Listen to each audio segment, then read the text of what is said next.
Well, first, I just want to welcome everybody. It has been an extremely overwhelming, but also joyful, time to see everybody again. And I'm going to try not to tear up because it is so wonderful to see everybody and to be here. But we do have some work to do while we're here. And I want to start with some big picture goals for us. And that is first, that we want to move toward best practices. In order to do that, someone's got me, oh, it's me. Thank you, Justina. We're just dealing with a couple of AV things here, folks.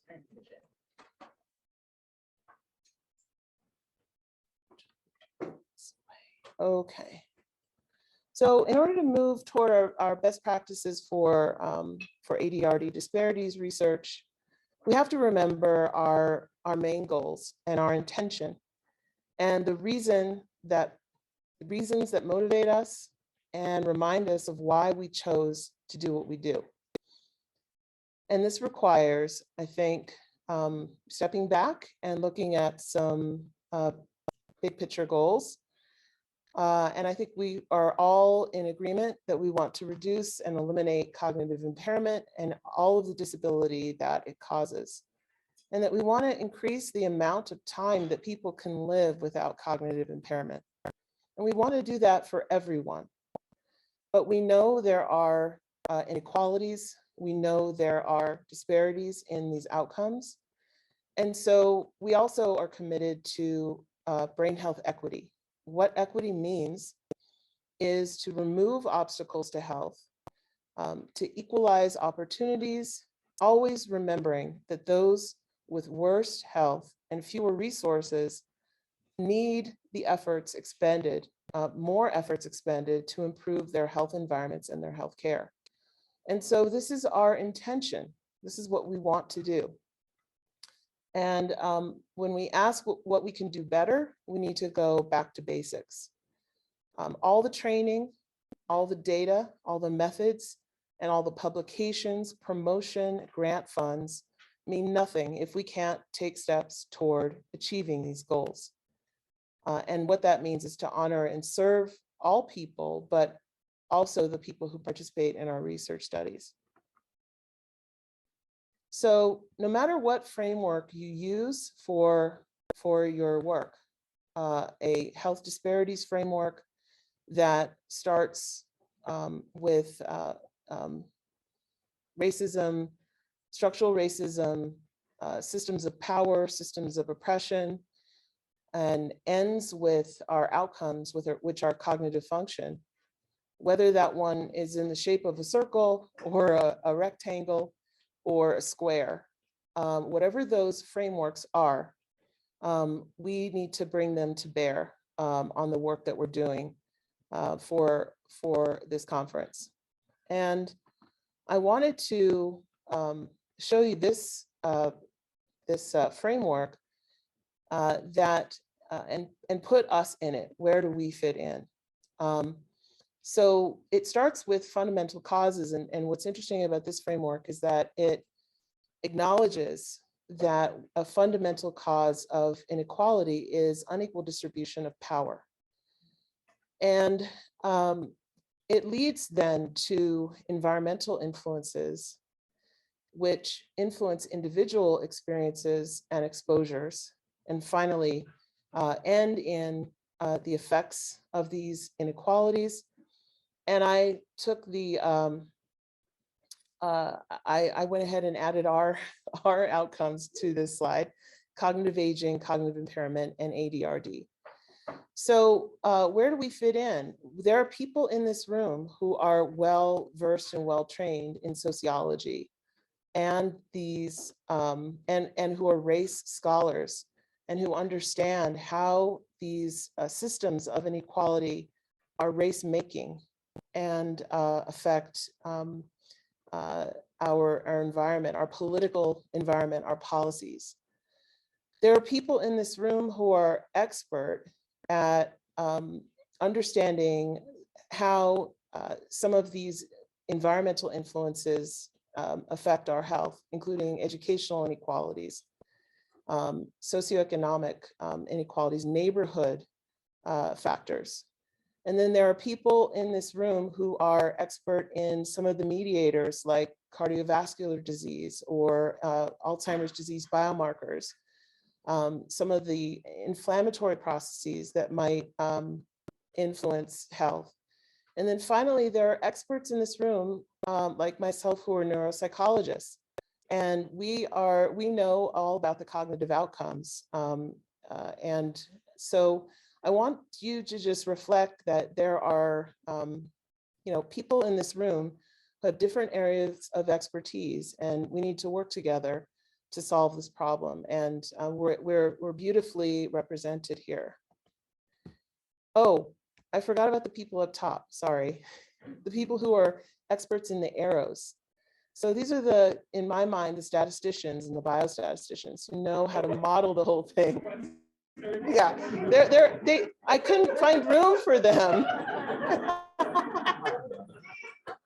Sorry, I'm sorry. So that just goes to show my bias, but they're up there. I did put them up there. I did put them there. And they're the ones who make all the connections. I mean, okay, all right. So I was made aware of this poem by Marjorie Givens, who presented at a structural racism conference a couple weeks ago. And the title of the poem, it's by Ryan Pettaway, and it's something, something, something by race, 2021. And one of the things that Dr. Pettaway says in this poem is that structural racism is, quote, not just a thing out there to study in relation to health inequalities, but also a thing in here that shapes how we do what we do and who gets to do it. And I think this conference is an opportunity for us to reflect on that and to do something about it. What would it mean to identify white supremacy as the biggest barrier and the biggest obstacle in cognitive aging and Alzheimer's disease research? Lack of diversity in clinical trials, biomarker and genetic research, and observational studies, all of that, all the problems with representation in those studies wouldn't be an accident or due to lack of education of minoritized populations about Alzheimer's disease or cognitive impairment. It would be the direct consequence of gatekeeping, white centering in every aspect of our science. So we need to understand, just as we need to embrace those biostatisticians, what forces, power, and money are driving the questions that we ask. What are those forces that drive the populations we recruit and the evidence we get, and importantly, how we interpret that evidence? So I'm incredibly grateful that all of you are here in person or virtually. I recognize that all of you, we've been talking about it, just the last day and a half, you had to make hard choices to be here, and you had to make sacrifices to be here with us.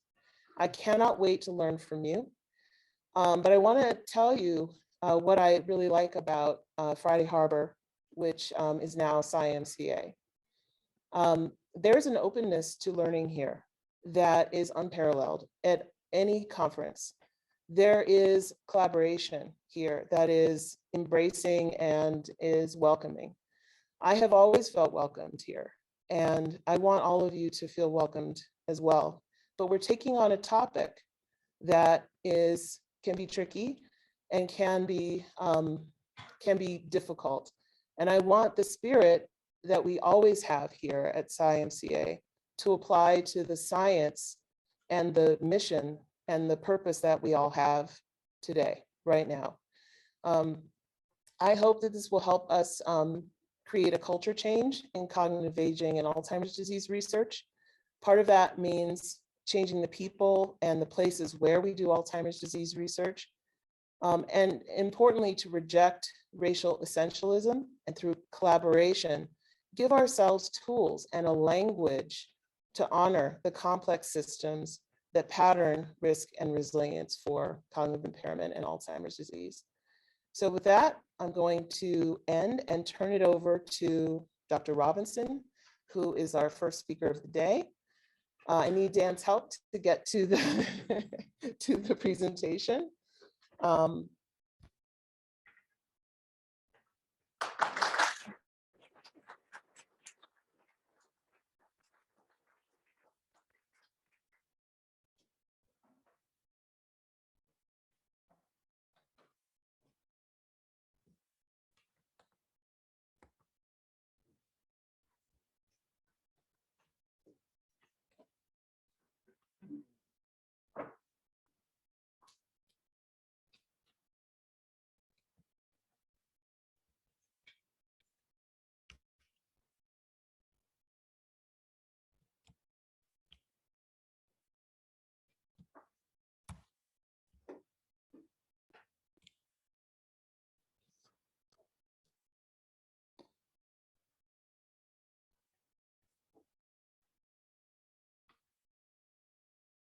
In this little break, there's a hashtag for this conference. Indira, what's this hashtag? Is the size symbol?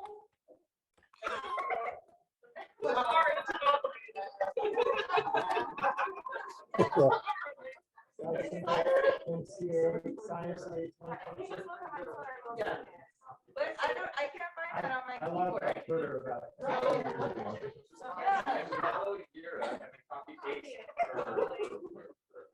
Okay, so everyone follow Indira. Everyone follow Indira, and then you can put in your notes document like or in docs a copy and paste of the hashtag. Are you doing presenter Thanks here? for making it so easy, Indira.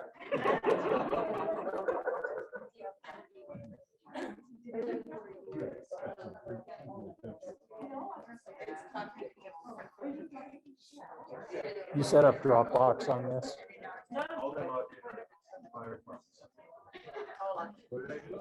Dropbox? How do we get to Dropbox? It's a tab on your Firefox, Dan. Oh, okay. Yeah, it should still be there. Okay, can you come? You're gonna have to tell me how to click things on a Mac. Sorry. Because I break Macs. There, I clicked it. Okay, go to presentation Dropbox.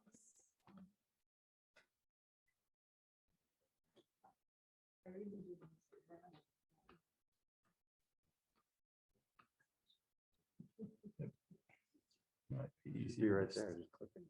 There you go. First one.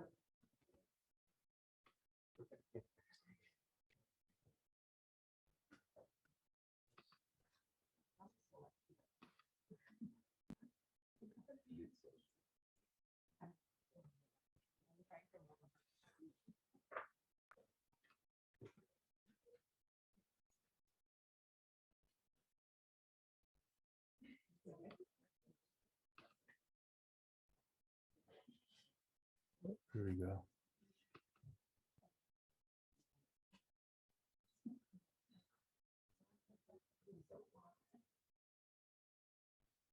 Dan,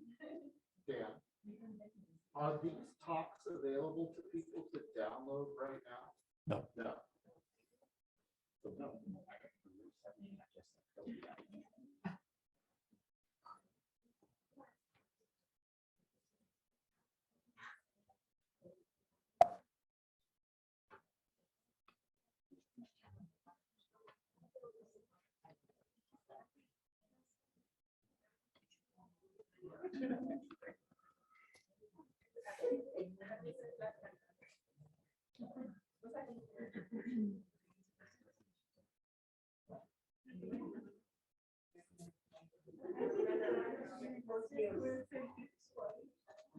Takes a lot of resources with all these screens open. You want to take it from here? Um, Or maybe do let's see slideshow? what we've got.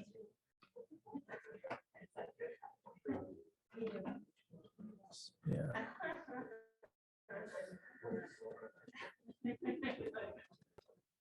And it'll take a little bit.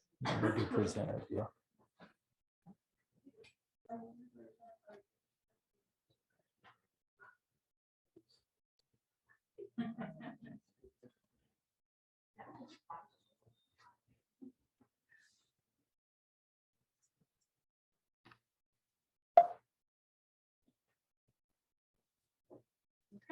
No. Oh, wait. Yep. Yes. Okay, I think we're good. Hello. Hi, everybody. Now the stakes are raised. I'm really excited to be here with you all. I'm actually going to start by talking about my role as an epidemiologist. I have a picture of Maria Gleamore here, who's at the conference, because she asked me about 10 years ago, why are you an epidemiologist? And I've thought about it a lot since. It's a strange question to ask somebody after about a decade of training to become an epidemiologist, but the question did help me think about the way I approach my work. And specifically, she asked me about why I was an epidemiologist and not a sociologist. For some context, Maria and I both did a 2-year faculty training program, the Robert Wood Johnson Health and Society Scholars Program, that was very interdisciplinary. We had sociologists, anthropologists, ethnographers, epidemiologists, and all of us researched health and population health in particular. Most of us had an interest in questions of health equity and differences in health that we thought came from kind of unfair structures. And you know, there were a lot of sociologists trained as health demographers who also did similar work as I did. And so my answer to Maria was basically that I personally appreciate the discipline of being grounded in a practice-based and intervention-oriented field, which is how I see epidemiology as part of public health.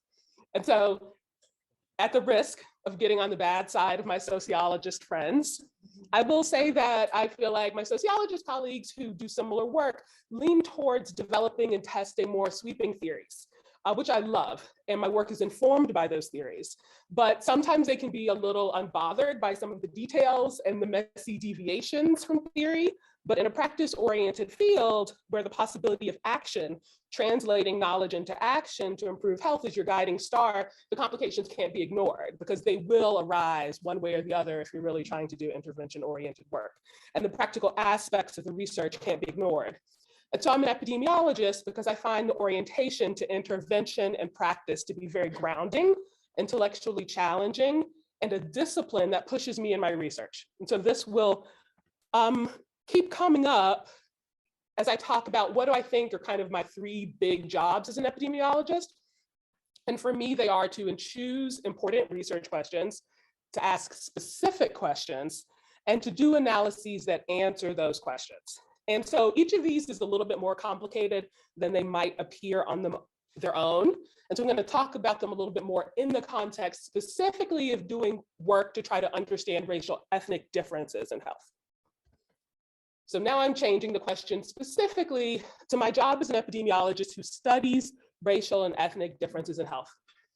I'm very much grounded as an epidemiologist, but most epidemiologists ask questions of the structure, what factors X cause outcome Y to be higher in a given individual or population? And these are important questions. There are different kinds of questions that can be asked, but when I work in racial ethnic differences in health, I add an extra layer onto that. I'm still doing that work, but now I'm adding an extra layer of explaining the group differences in the population characteristic as a function of that exposure. So almost all of my questions that I ask are of this particular form: what factors X cause outcome Y to be higher in group A versus group A2, A1 or A2. So it's kind of a layering and a more complex set of questions. And so as far as choose important questions, I wrote this one because I think in any research career, there's a range of questions we can ask. I know that seems self-evident, and I think we often even think, why do I study this and not that? But when you pick a research area, I think it's important to make an informed choice about what you're studying and to incorporate a wider set of potentialities into the work you choose to do. If we're trying to do work that we think has translational potential, there's a huge range of potential intervention points in all of our work. And I think, for somebody like me, I think what is most likely to yield actionable solutions. And I'm not saying this to try to limit the scope of what people do to things that seem politically palatable or things that seem imaginable. I really do think that we need a big, bold, counterfactual imagination with the work that we approach. But when we think about racial difference specifically, there is a history of having work that's very limited to a particular area. So one of these theoretical orientations that's under a lot of health disparities research historically, especially for Black-white research in the US, has been genetic determinism, kind of a sense that any Black-white difference we see is because of some germline genetic difference that is kind of invariant between Black and white people as a rule. And I think having a tunnel vision where that is the kind of question you think that is how you see the world, it's just going to lead you to ask a very narrow band of questions. You might really be thinking, I really want to make the world better. I really want to understand these racial differences. But if you are totally grounded in genetic determinism, you are only going to pick a certain type of questions. And it precludes you from asking more important questions because you don't even know the more important questions exist. And so I myself, I'm a person who tends more towards social and genetic explanations while also knowing social and environmental explanations, while also trying to be very aware of the range of possibilities, the range of possible explanations, so that I can make a very informed choice for what I choose to study, and also to understand how those other factors intersect in my interpretation of what I actually am doing. I think I had another point I wanted to make.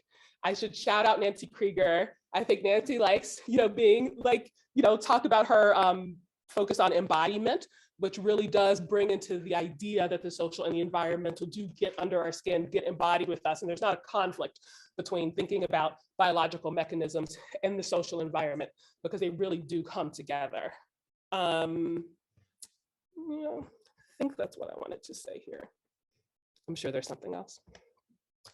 So besides choosing your question, which is already a monumental task, then you have to translate that into something specific.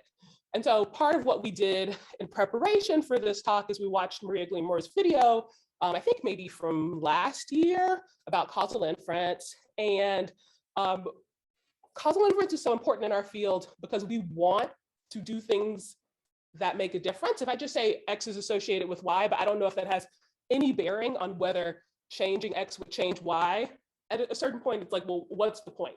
To be grounded in an action-oriented field is to care about causation. And so one of our paradigms for that is potential outcomes. It's not the only paradigm you can use for understanding causation, but it's a powerful one in the kind of work I do. And one of the things you have to do if you're going to use that paradigm to try to understand causation is to ask specific questions. So on this slide, I have a meme from Seinfeld. For all of those who are not Gen Xers or around there, Seinfeld was a very popular television show in the 20th century. And there was a meme at one point about how the group would say yada yada to avoid getting really specific about something they didn't want to talk about. And so it's a funny episode. And so in this slide, Jerry is saying, talking to Elaine about something, he's saying, but you yada yada over the best part, And they start using this as a tool to be like, and then I did this and yada yada, and then it was the next day. And so I think sometimes, especially with people who are entering into the field of racial ethnic disparities in work, sometimes the questions are really vague. They might say like, well, I want to account for race, or I want to account for this thing, or I want to look at the role of this. And sometimes the framing expresses a desire to do something about a topic and a knowledge that this is important, but it's not specific enough to ask a research question that is testable. And so I think trying to be precise in the questions we ask is really important. I think it can feel pedantic, and sometimes it can be taken to an extreme to really narrow the scope of the questions we ask to things that seem to fit into a very narrow, maybe experimental context. And I'm not an advocate for that. I think that there is a way to think about counterfactuals in a very broad way, not just intervening on the individual, but on society. But I do think being able to be specific about the question you're asking helps make research more impactful. And finally, once you have your question, you've decided this is kind of where I want to go with my work, and this is the specific question I want to pursue. The next thing is thinking about conducting research, building a study design and analyses to actually answer that question. And in the next part of my talk, where I go over the paper that was associated with my talk, I'll get more into that. But I think in the same way that sometimes we don't express questions in a very precise way, sometimes we do analyses where all the kind of variables or interests are there. Sometimes they're not even there.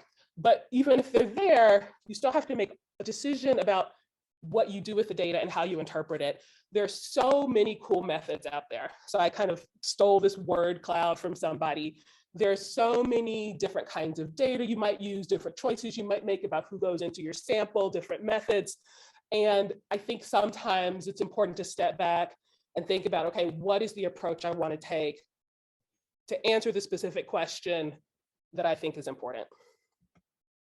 And so in this paper that I did with graduate students, Julia Ward, Danielle Gartner, Elizabeth McClure, and Mike Fliss, and also with my Columbia colleague, Carrie Keyes, we thought about that. We thought about how do we think about stepping back to make sure that our analyses actually match our questions. And a key thing was how we saw a lot of interaction terms being used with race ethnicity. And so I'll get into that in more detail. But we posed 3 questions to help orient those who might be interested in identifying causes of racial disparities in health, who might be interested in that kind of question. Is factor X causing a higher burden of disease Y in population A1 versus A2? And so for the talk, I'm going to focus in on one part of the paper to really use as an example a paper we cited from the American Journal of Hypertension in 2013. And I just want to make it clear that I'm not singling out this paper because I think it's especially bad.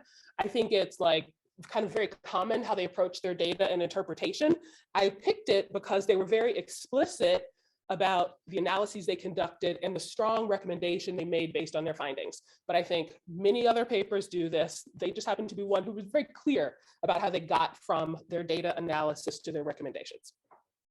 So the authors were using NHANES data to address the following question. Among people with hypertension in the US, how does having diabetes affect the odds of having uncontrolled blood pressure? I am not a CVD person, so I don't know how important this question is, but that was their question. And from these results, which I'll dissect a little bit later, the authors conclude in the final sentence of their paper that, quote, in clinics, health providers need more efforts to weaken the association of diabetes mellitus with uncontrolled blood pressure outcomes by further improving care for diabetes and blood pressure in non-Hispanic whites.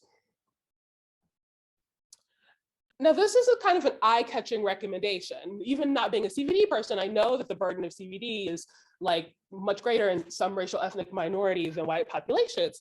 And the idea that health providers, based on this study, that health providers should be focusing more attention on improving care for diabetes among white Americans while maintaining the status quo among Black and Mexican American patients was an unusual finding to come. And so one reason is that many health disparities research, and so kind of let's step back and think about the whole frame of like health disparities research. There are many different terms in this field. You'll hear about differences, inequalities, inequities, health disparities, and even their different definitions of the same term. So when I talk about health disparities and even health equity, I'm really drawing mostly from Braverman's definition, in which it's a difference in which disadvantaged social groups, such as the poor, racial ethnic minorities, or sexual minorities, systematically experience worse health than more advantaged social groups. Social advantage refers to one's relative position in the social hierarchy by wealth, power, or prestige. And so, you know, to have this as an orientation and then to recommend the status quo for socially disadvantaged groups and improving care for more advantaged groups, it's not really like a health disparities kind of approach. But even more besides kind of the theoretical implications of their work, I think the authors might have come to a different conclusion if they considered the set of empirical questions that I'll propose in the next slide, which is kind of the basis of our paper. I think they might have come to a different conclusion because they would have realized their data did not actually logically lead to their conclusion. And so the questions that we proposed in this paper for intervention-oriented disparities work, where you actually do want to interpret things in a way that helps you understand causation and what might improve health, especially for socially disadvantaged populations, we kind of propose 3 guiding questions that we think any researcher can ask when they're trying to understand what their data have to say about the causes of racial differences in an outcome, or what intervention would make the most sense if you are interested in making group-specific recommendations for targeting. Answering these questions does not require computationally intensive modeling. Instead, they're basic questions that are accessible, I said, to any practicing epidemiologist, but I think anyone in this field who wants to do this kind of work. I personally have a strong belief that simple descriptive analyses and even pretty simple regressions can get you 90% of the way with most things if you're asking the right questions. And it really depends on framing the right questions and having the right data and doing correct interpretation. So the first question I say you should ask if you're interested in understanding racial ethnic differences and you are working within Braverman's kind of health disparity framework where you consider positionality and systems of advantage, the first question would be, is there more disease burden in the target group, which we usually consider the socially disadvantaged group, but you could apply this broadly, versus other groups? And this is bread and butter epi. Maybe we propose this because we are such epidemiologists. What does the surveillance data say? Like, how is this disease burden distributed in the population? Is a great question to ask when you want to start thinking about population differences. So again, this paper recommended targeting non-Hispanic whites for improvement of care in their diabetes. And so someone in a health disparities framework would ask, is the disease burden greater in this group that is proposed to be targeted? Now, the authors were using NHANES data from 1999 to 2008. And a great thing is that that is publicly accessible data. So we could just recreate that. We could answer it actually from things they put in their publication. And sometimes you will have to seek out external surveillance data because it won't be as evident. But here, it was really easy to look at the outcome levels across the groups they were comparing. So this is like a graph I made in Excel. And it's just the prevalence of uncontrolled high blood pressure among people with hypertension in NHANES over the 20 years, I think, before that study. And so, you'll see that the prevalence of uncontrolled high blood pressure was kind of highest in the Mexican American population and maybe the non-Hispanic Black population in more recent years. It was never the highest in the non-Hispanic white population that they're proposing to target for intervention. So theoretically, if somebody took their recommendation seriously and successfully targeted the non-Hispanic white population for improvement in their diabetes care as a way to reduce uncontrolled blood pressure, while care remained the same for Blacks and Mexican Americans, we would expect white rates to drop even lower and for disparities to increase. And so noting current group differences in the outcome and projecting how the targeted intervention would affect the group differences is an important consideration when you're making recommendations about targeting groups. So the second question we say to ask if you want to do intervention-oriented health disparity work is to ask, is the distribution of the exposure that you're proposing to manipulate greater in the target group versus other groups? And so this is something that is actually overlooked quite a bit. And I'll talk a little bit about that more. But we kind of use a series of diagrams to try to emphasize this more. I think so much of work in epidemiology is giving you coefficient terms from a regression model. And so in this graph, the slopes of the lines, the angles of the lines are kind of representing that. But we also added these circles to try to say who has more exposure and who has less exposure. And so here in this graph, we have two groups. Group A is kind of in blue-green, and group B is in red, which are not good colors for colorblind people. So group A is kind of the top one that's angling up more. And so to understand this figure, just assume you have a dichotomous exposure in two groups you're examining. And the lines are representing results from just a stratified analysis of the association between some exposure, some harmful exposure, and some harmful outcome. And so in this example, in each group, the circles are the same size. So all 4 circles are the same size. So 50% of the people in group A are not exposed, and 50% of the people in group A are exposed. 50% of the people in group B likewise are not exposed, and 50% of those people in group B are exposed. And so again, the authors have argued that we should improve diabetes care for the non-Hispanic white population because diabetes increases the risk of uncontrolled blood pressure in this group. And so when we think about targeting a group, we argue that it's important to ask whether the risk-producing exposure, the harmful exposure, is more prevalent in the group that we are targeting, because we're trying to reduce that in that group. Is it more common in that group that we are targeting over other groups? And here the answer is no. So this is just their table 1. You can get so much information from a table 1. I love dissecting people's table 1s. And so these are just age-adjusted characteristics of the subjects with diagnosed hypertension. This is the group we're limiting to, and looking at diabetes, our exposure, and then stratified by these 3 racial groups. And so you'll see that the non-Hispanic whites, who they are saying to target to improve and decrease their prevalence of diabetes, their prevalence of diabetes was 22% approximately. In the Mexican Americans, who they're leaving aside, the prevalence was 42%. And in the non-Hispanic Blacks, the prevalence was 38%. So I kind of made another graph in Excel, a chart this time. So just to emphasize that, again, here the diabetes prevalence is much less common among the non-Hispanic whites in the population and then the non-Hispanic Blacks and Mexican Americans. So if they effectively targeted reduction in diabetes, it would increase disparities in the outcome, which is uncontrolled hypertension, and increase disparities in this exposure burden of diabetes. Another way to represent this difference in exposure burden here is kind of this graph that I'm going to show again. So I'm just trying to emphasize that if I'm looking at that top line, which is representing the Mexican Americans, a greater proportion of that population is in the diabetes group. They are more likely to be exposed. This is stylized.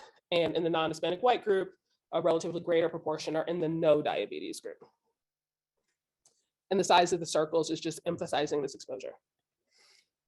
And so again, based on examining the disease burden of uncontrolled hypertension, the group that choose to target non-Hispanic whites are not more at risk of this outcome. And also the exposure burden of diabetes is also less in the group they choose to target than non-Hispanic whites. And so far, there's not really any justification for targeting this group, especially considering that they are not a socially disadvantaged group. But there is one final question that we say that people should think about when they're trying to identify causes of health disparity. And that's whether the association between the exposure, in this case diabetes, and the outcome, in this case uncontrolled blood pressure, is greater in the target group versus other groups. And here we're finally starting to see maybe where these recommendations are coming from. This is actually stratified models, but I'm just kind of giving you the stratified model slopes. So just thinking about the odds ratios for diabetes and uncontrolled blood pressure in each group, the relationship is about 2.6 in the non-Hispanic whites, about 2.4 in the non-Hispanic Blacks, and only 1.6 in the Mexican Americans. And you can kind of see that in my stylized graph. So the Mexican American line is above the non-Hispanic white line, whether they're exposed or not, comparing to non-Hispanic whites with similar exposure. They have more uncontrolled blood pressure, but kind of that slope of the line, the difference in the risk of uncontrolled blood pressure between those with diabetes and those without is not as great in the Mexican American population as in the non-Hispanic white population, at least on the odds ratio scale. It's a whole nother thing. We're ignoring scale issues. And so, you know, like you can see this. You can see a population where overall they have more uncontrolled blood pressure. More of the people are in the high-risk group, but the difference in risk between the exposed and unexposed is less in the Mexican American population than the non-Hispanic white population. And so The coefficients for diabetes and these stratified models are just indicators of slope. And when you're not running stratified models, it's really popular to just include an interaction term as an indicator of whether the slopes differ across levels of another variable. And I think this is how we ended up getting to our counterintuitive final sentence. It is because of the seduction of the interaction term. The interaction term is very seductive. You should watch out for it. And just keep an eye out. Because, I talked kind of at the beginning about kind of these things you need to do good epidemiology. And one of them is to be specific about your questions. And I think this group probably was like, there's probably something about race. I know it's important. I have this variable here. I don't quite know what to do with it, but I think I should investigate it. And maybe I should put it in an interaction term. Like maybe I should see if the exposure and race have an interaction. And like, here are the interaction terms. The interaction term for Mexican Americans was statistically significant because as we saw, that slope was a lot less for this population than the other populations. And I think this is how we get to the heart of this head scratching recommendation. I think it really hinged here on the interaction. The fact that the odds ratio for the diabetes hypertension relationship was steeper among non-Hispanic whites than the other groups. And again, I'm not trying to pick on these people because I feel like I see this a lot. People will look at what the statistical software spits out at you. And I think that can be very dangerous because you're like, well, this seems like it has some of the factors of interest that I care about. And like, here's a p-value, and maybe this is answering my non-specific question that maybe I didn't frame that well. And, like, again, so many of these things seem like pedantic, things that your like epi teacher like quizzes you on, and it seems super boring, but the implications are landing on a conclusion that you should target non-Hispanic whites for better diabetes control, even though they have less diabetes and less hypertension. And that's just like not where you want to end up. And you don't want to end up in a situation where a health burden is greater for a population of interest and the risk factor is more common for the community of interest, but you end up arguing that you should focus intervention efforts on improving the care of the less burdened population. I'm wrapping up my talk. I thought I would kind of start sliding into the next talk. You have John Jackson talking to you about mediation analysis. This is very basic. And he like has a whole framework that's much better for thinking about mediation analysis. But I think a lot of people in health equity are attracted to it because mediation analysis, one thing it does is that, it slices your analyses up into effects that kind of map on to some of these guiding questions. So when you think about a standardized total effect, that's kind of getting at that first question about like, who is the outcome burden higher in? And when you get some of these disparity measures, like indirect effects, it ideally is incorporating not just kind of the slopes, but also the distribution of exposures. And so I think that's one reason that these methods are of interest to people, although they're still very much in development. And sometimes I think rely on heroic assumptions that are not met. So I don't think everybody should just go out and do a mediation analysis, but I think it's an interesting theoretical framework to think about. And John will tell you much more about it. He's very smart. And so, I don't know whether the question that was asked here was important, but I think being in groups like this that are interdisciplinary and hearing all the things people are thinking about in terms of what is producing health outcomes is super important because it gives you a wide view of the kind of questions that could be asked, and it gives you context for the questions you are asking and a better choice about how to ask a good question. I think asking specific questions is vital if we want the work to be informative in an intervention-oriented context. And I think working with people who can help you do analyses that actually answer your questions and where you can interpret the results in a way that's accurate is very vital for this kind of work. And again, like, I love this work. I think it's super intellectually engaging, and I think there's a lot of potential for really strong interdisciplinary work to move the field forward and come up with insights that actually like help move the needle. Thank you.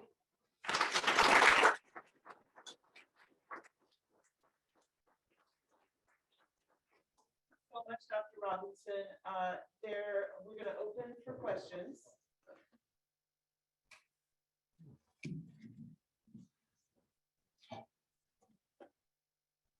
Okay, we're gonna open up for questions from the audience, and also there's already a question in the chat.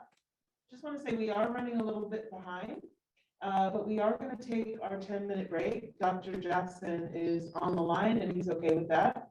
So, but I wanted to pause. Maybe we can take 10 minutes of questions, Q&A right now before we take our break, okay? So let's start with a question from the room. Anyone? Oh, whoa. Thank you. Thanks so much. This was awesome. And I loved your paper. I think my question has to do with the sort of availability of the data on, let's say, exposure prevalence and even sometimes outcome prevalence. So in absence of prevalence data on certain types of exposures or outcomes, what would you recommend us do? Like, let's say we're trying to study a new social determinant of health that hasn't been widely studied. We don't have population level data on it. How would you approach that? I'm always going to plug improving resources for better surveillance. I feel like our surveillance system, I think a lot of people have found out, it's like in the US is pretty terrible. And there are a lot of people here who do like measurement research and who are really trying to push forward with more representative sampling of important concepts. I mean, I think there's people here specifically, like I think about structural racism, which is a concept that people are more and more interested in. And a lot of the work now is like, let's think about measurement, let's think about data collection, let's think about building constructs. But in the meantime, in the absence of that, I don't know, sometimes I use proxies, sometimes I use like weird study designs. I really like using weird study designs. I love a study design that's like, if this is true, then this is what we'd expect to see in the data. And if it's not true, we would expect to see this other thing. It's kind of indirect, but it takes some brainstorming sometimes, but sometimes it's kind of imagining, okay, what do I think this world is like? And trying to ask questions to triangulate around a question when you can't get at the specific estimate that you want. I don't know if anybody else has any other ideas.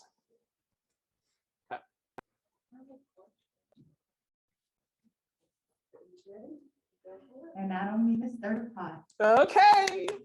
I got my big spoon. This is what I emailed Dr. Robinson, and I didn't get her email. So I asked her, what if we think of disparities in the wrong way? We often think of it as a deficit on the minoritized community. But based on theories of structural racism, the system is supposed to discriminate. It's supposed to disenfranchise. So that's the norm. Yeah. The sort of poor health of minoritized communities is normal. So what we might be capturing in a disparity is sort of the way that white people have sort of taken health and benefited. So how can we reconceptualize the disparity in these kinds of ways? And then I also will add to that, maybe white people lie about some of their outcomes. And so the disparity is there because they know how to answer the question. Just on your second part, I used to do a lot of obesity research, and like self-reporting BMI, this is definitely an issue with like white women's pattern of underreporting being really different. And so like, it's really interesting to look at obesity prevalence in the Midwest from self-reported versus measured data, and it's really different. So like, yes, totally. I love that you asked this question. I totally agree. So actually, this is one of the things I kind of want to write about, because I see more and more people saying like we should interpret the coefficient for race as racism. And I actually don't like that, because I actually think racism is like part of it, but not the whole of it. I'm actually really interested. So there's a paper by Pat Sharkey about crime in the 90s, maybe in Chicago. And it basically looked at community organizations, and the density of community-led organizations in relation to crime, and just showed like a super powerful effect. And it just makes me think about agency and autonomy and resistance, because I think that this frame does have a way of making marginalized groups seem like passive recipients of racism or passive recipients of disadvantage. And that is not actually the way it works. People care about their health. People resist. People do community things. They take care of their families, like they give so much. And I actually really love decomposition because it incorporates that, because decomposition can flip, right? Like I actually think a lot of our measures underestimate how bad structural racism is, because it actually implicitly incorporates all the resistance and internal like care work and resistance that communities are doing. And I do feel like we're at a point where we haven't really strongly conceptualized that. I think the next step beyond racism, not race, is also the incorporation of structures of like self-advocacy and resistance and positive health promoting things that communities are doing all the time that are totally undercounted.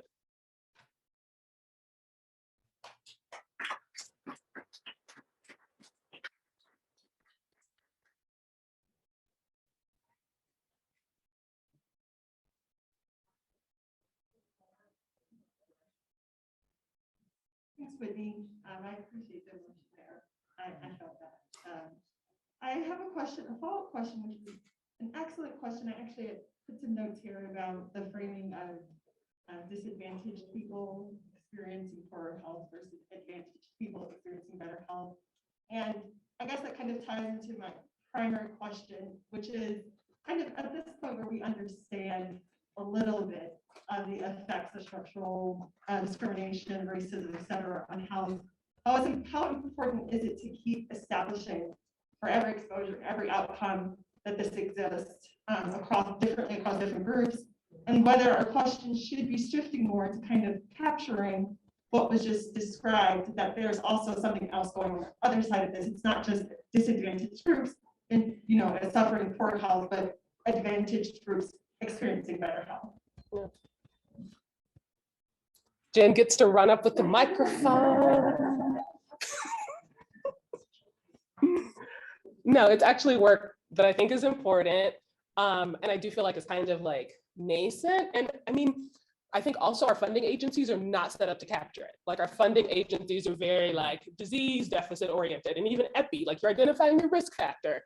Like I've done some work about protective factors and it just like confuses people. They're like, why is this OR less than 1? Like what's happening?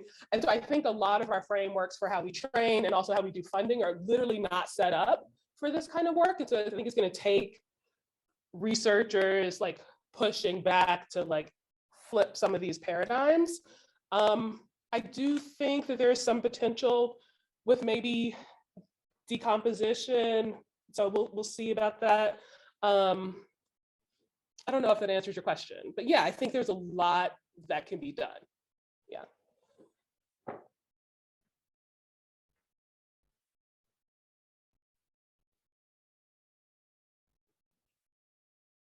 Thanks so much.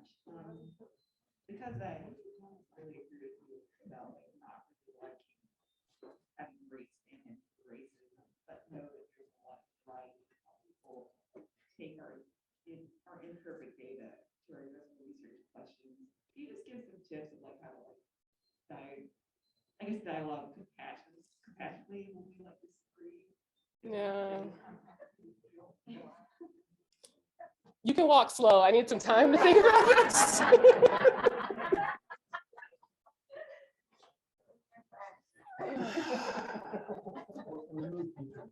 And so the question was about like, if you are in a setting where you are thinking like about this race is not just racism or some kind of a marker of the deficit of the group, if they, have observed worse health outcomes, like how do you talk about this and engage with people and try to like disagree when people are thinking about it more in that deficit framework?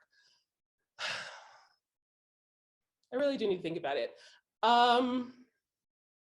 It can be tough. Sometimes people are very entrenched. I don't know this field that well, but like I have worked in some fields, like I used to work in obesity, and it is a field with a lot of dogma. Like there's some fields that just have a lot of dogma, and it is very hard to shift kind of the questions people ask and the way they see things, even if it seems obvious. And some of that is about power dynamics, about who controls research agendas in different fields. Some of it's about funding. And I mean, sometimes, an honest answer is sometimes you shift. Like there are times when I have actually kind of shifted my research because I'm like, I don't think I can make headway in this area because the dogma is so thick and people are just not open.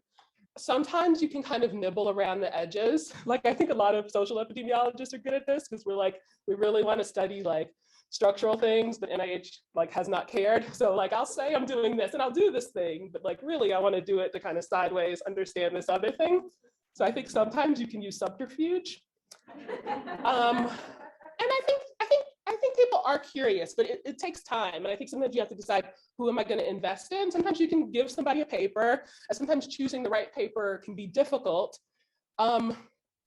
It can actually be a really hard conversation. It's really sometimes hard for me when I'm talking to somebody who's extremely smart, very methodologically rigorous, but there's just a gap and some basic conceptual point. And sometimes it's hard for me to even identify what the gap is. Like I don't sometimes know how to bridge it because I'm like, I know you're smart, I know you care, but like there's a gap there. And so sometimes asking questions to try to understand, like, how do you understand this thing, can help identify what's the point of disjuncture, and trying to think about the right literature that might speak to them. I don't know. I welcome other suggestions. Okay, I don't see any hands shooting up, but I think we should now break. This was amazing. Thank you so much.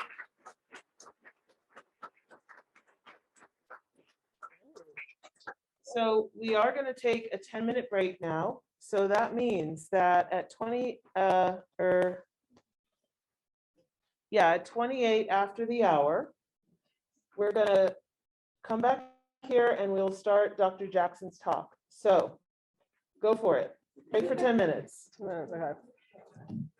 I don't, is the computer like not streaming anymore? No, you leave it.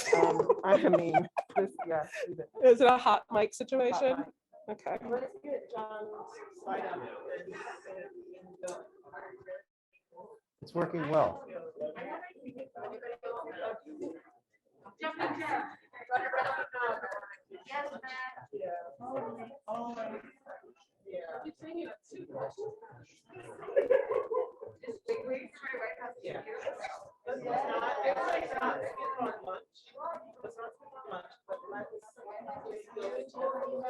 When is it? I don't know. I'm still waiting for the invitation.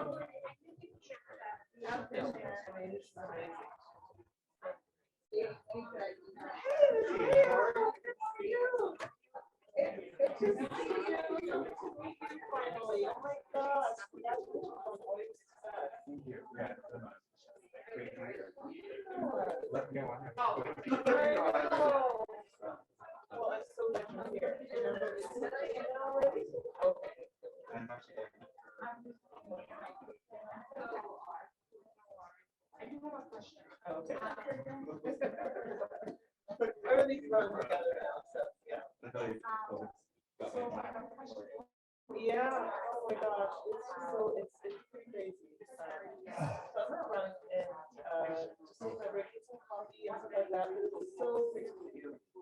So I think all we have to do is John has to Share the screen. And what about hearing? How would you hear? I think probably put this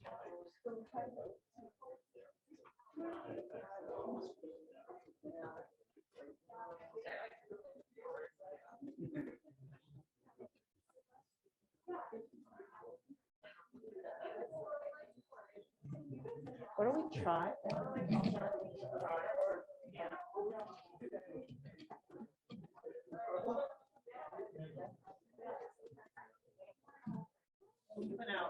He went outside. Okay. So he'll be back in 5 minutes. All right. Actually, Laura might be there. Just try.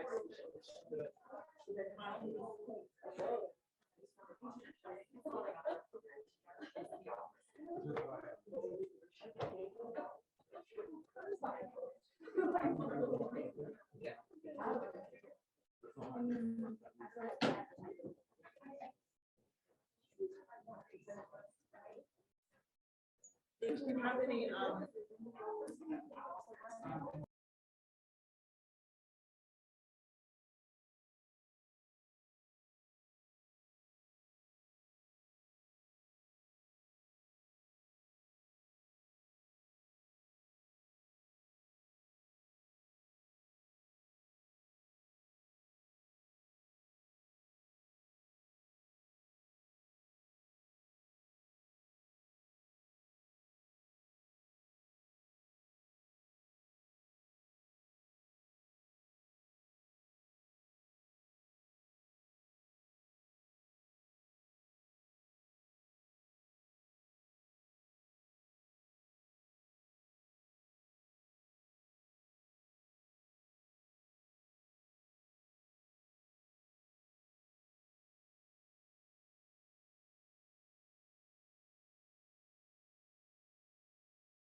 Hello.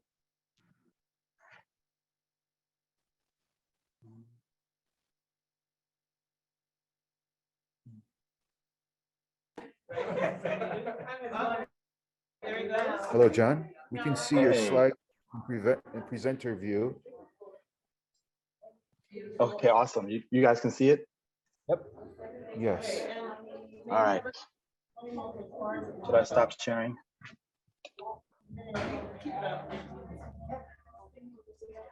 No, keep sharing. Okay. Okay. Can you turn the volume on?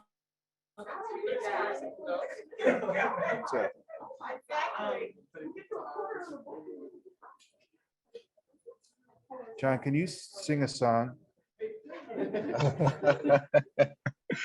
Well, I've never been asked that, but I guess somewhere over the rainbow.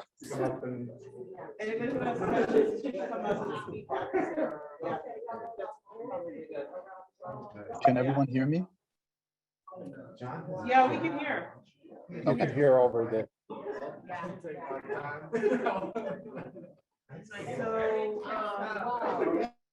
Maybe in another way, but in the meantime, we're gonna have to ask questions.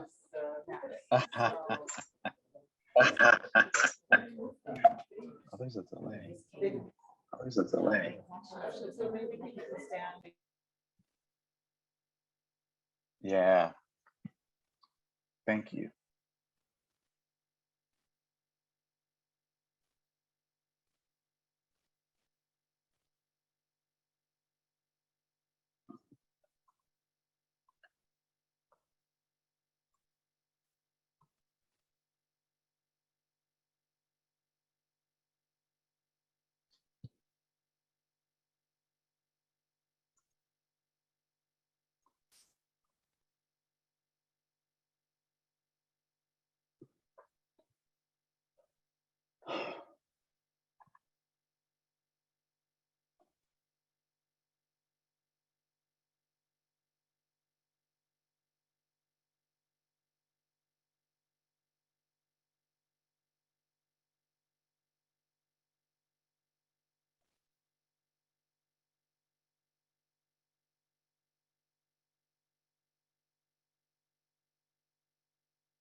Okay.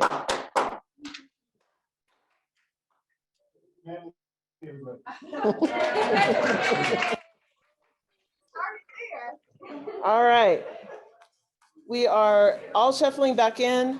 Coffee got put in halfway through the break, so there was a long line for coffee. I am so pleased to welcome John Jackson to the stage, to the virtual stage.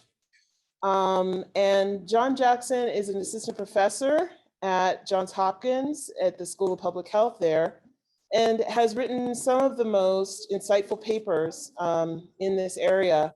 I know that all of you were encouraged to read this paper, and that Dr. Jackson will be talking about today. So what we'll do with the virtual folks is put your questions in the chat, and we will take them one by one. For the in-person folks, until we get microphone number 2, when Dr. Jackson's talk is over, we're going to line up up front here, and then ask our question here at the microphone, okay? So with that, Dr. Jackson, are you ready? I'm ready. I'm ready. Can everyone in this room hear Dr. Jackson okay? Oh my gosh, that is wonderful. Okay, go for it. Awesome. Well, first of all, it's an honor to present. It's with deep regret that I'm not there in person. I needed to stay on the East Coast for family reasons, but just being there in spirit, it's a great honor, especially given the work that you're doing and the way that you're going about doing it.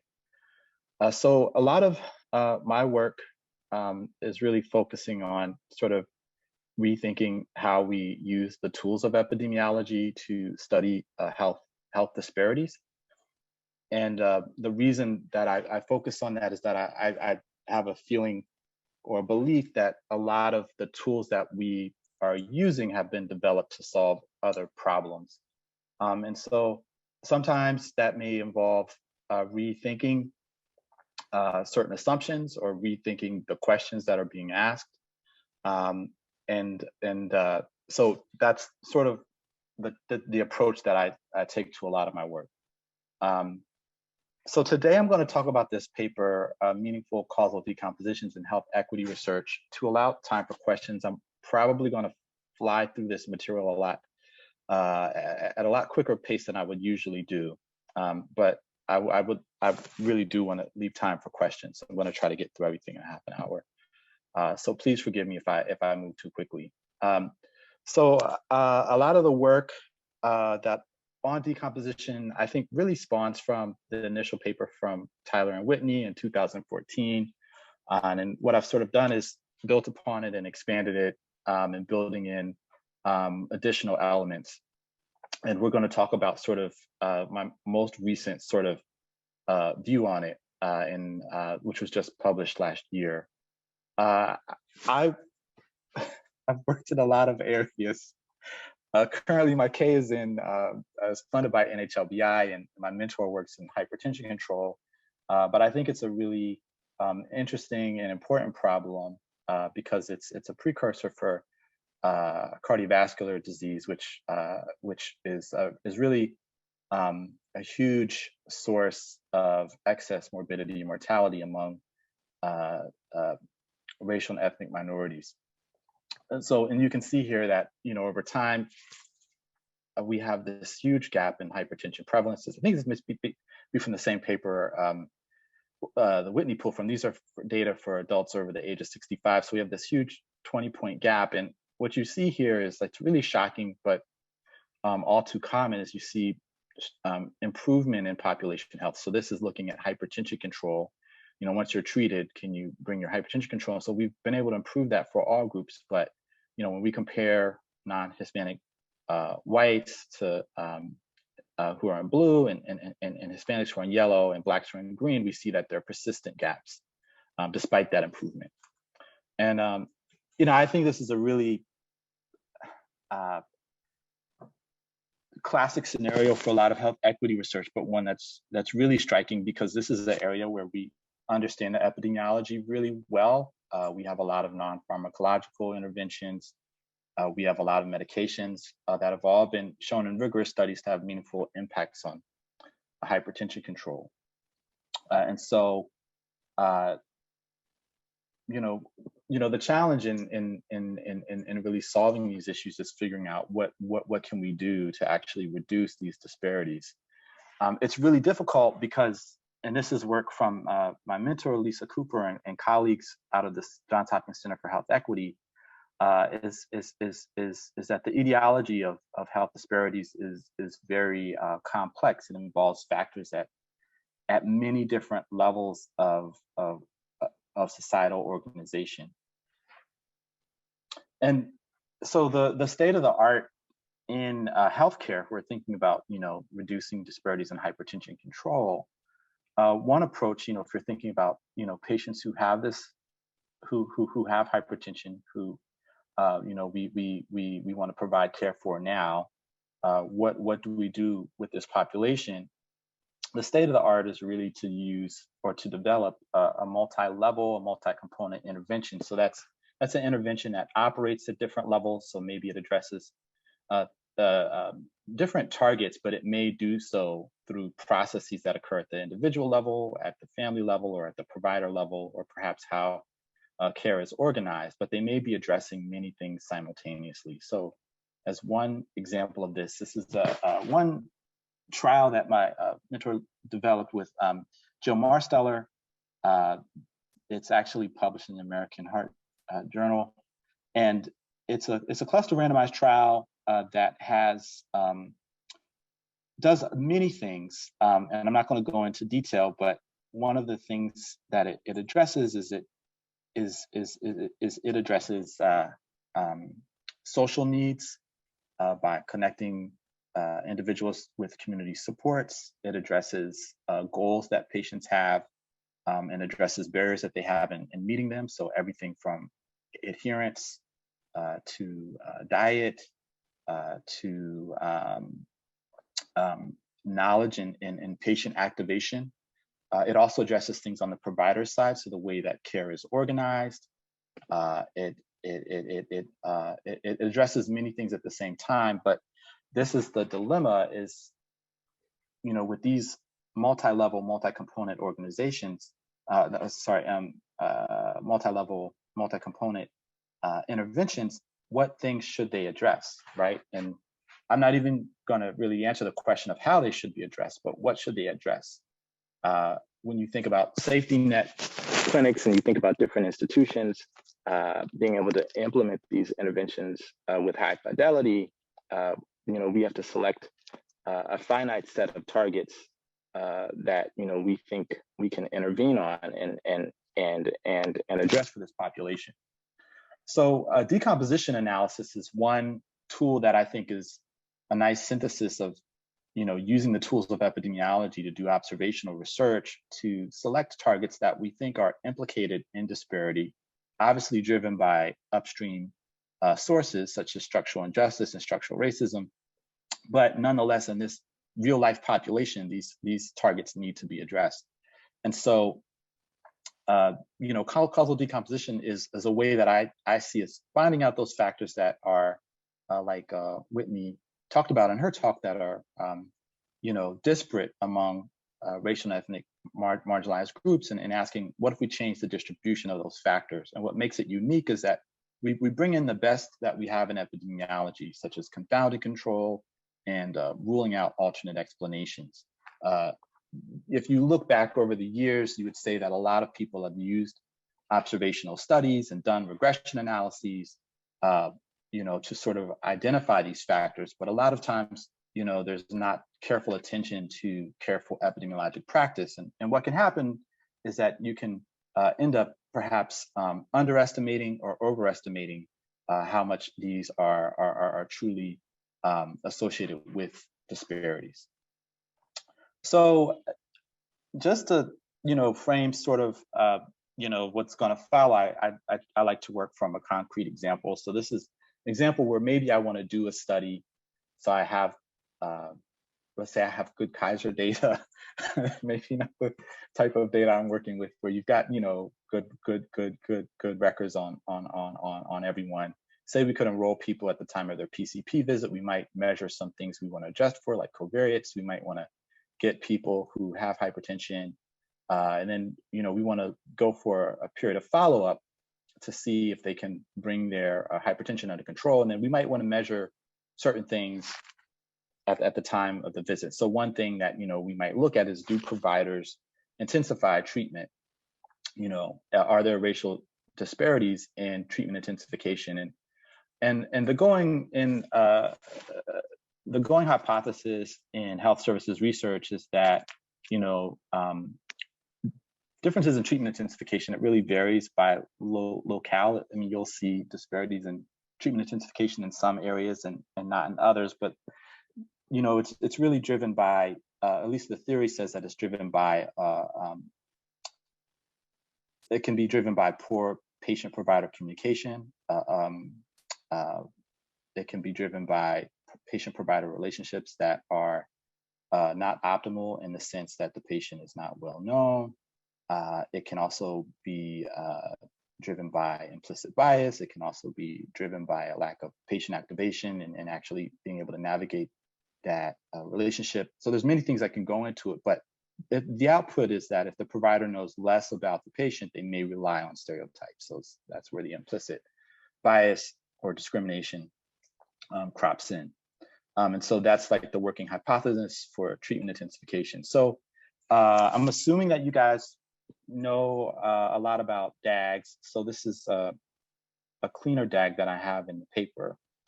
And I'm not going to go into what the arrows here mean in detail, but you know, X here is demographics.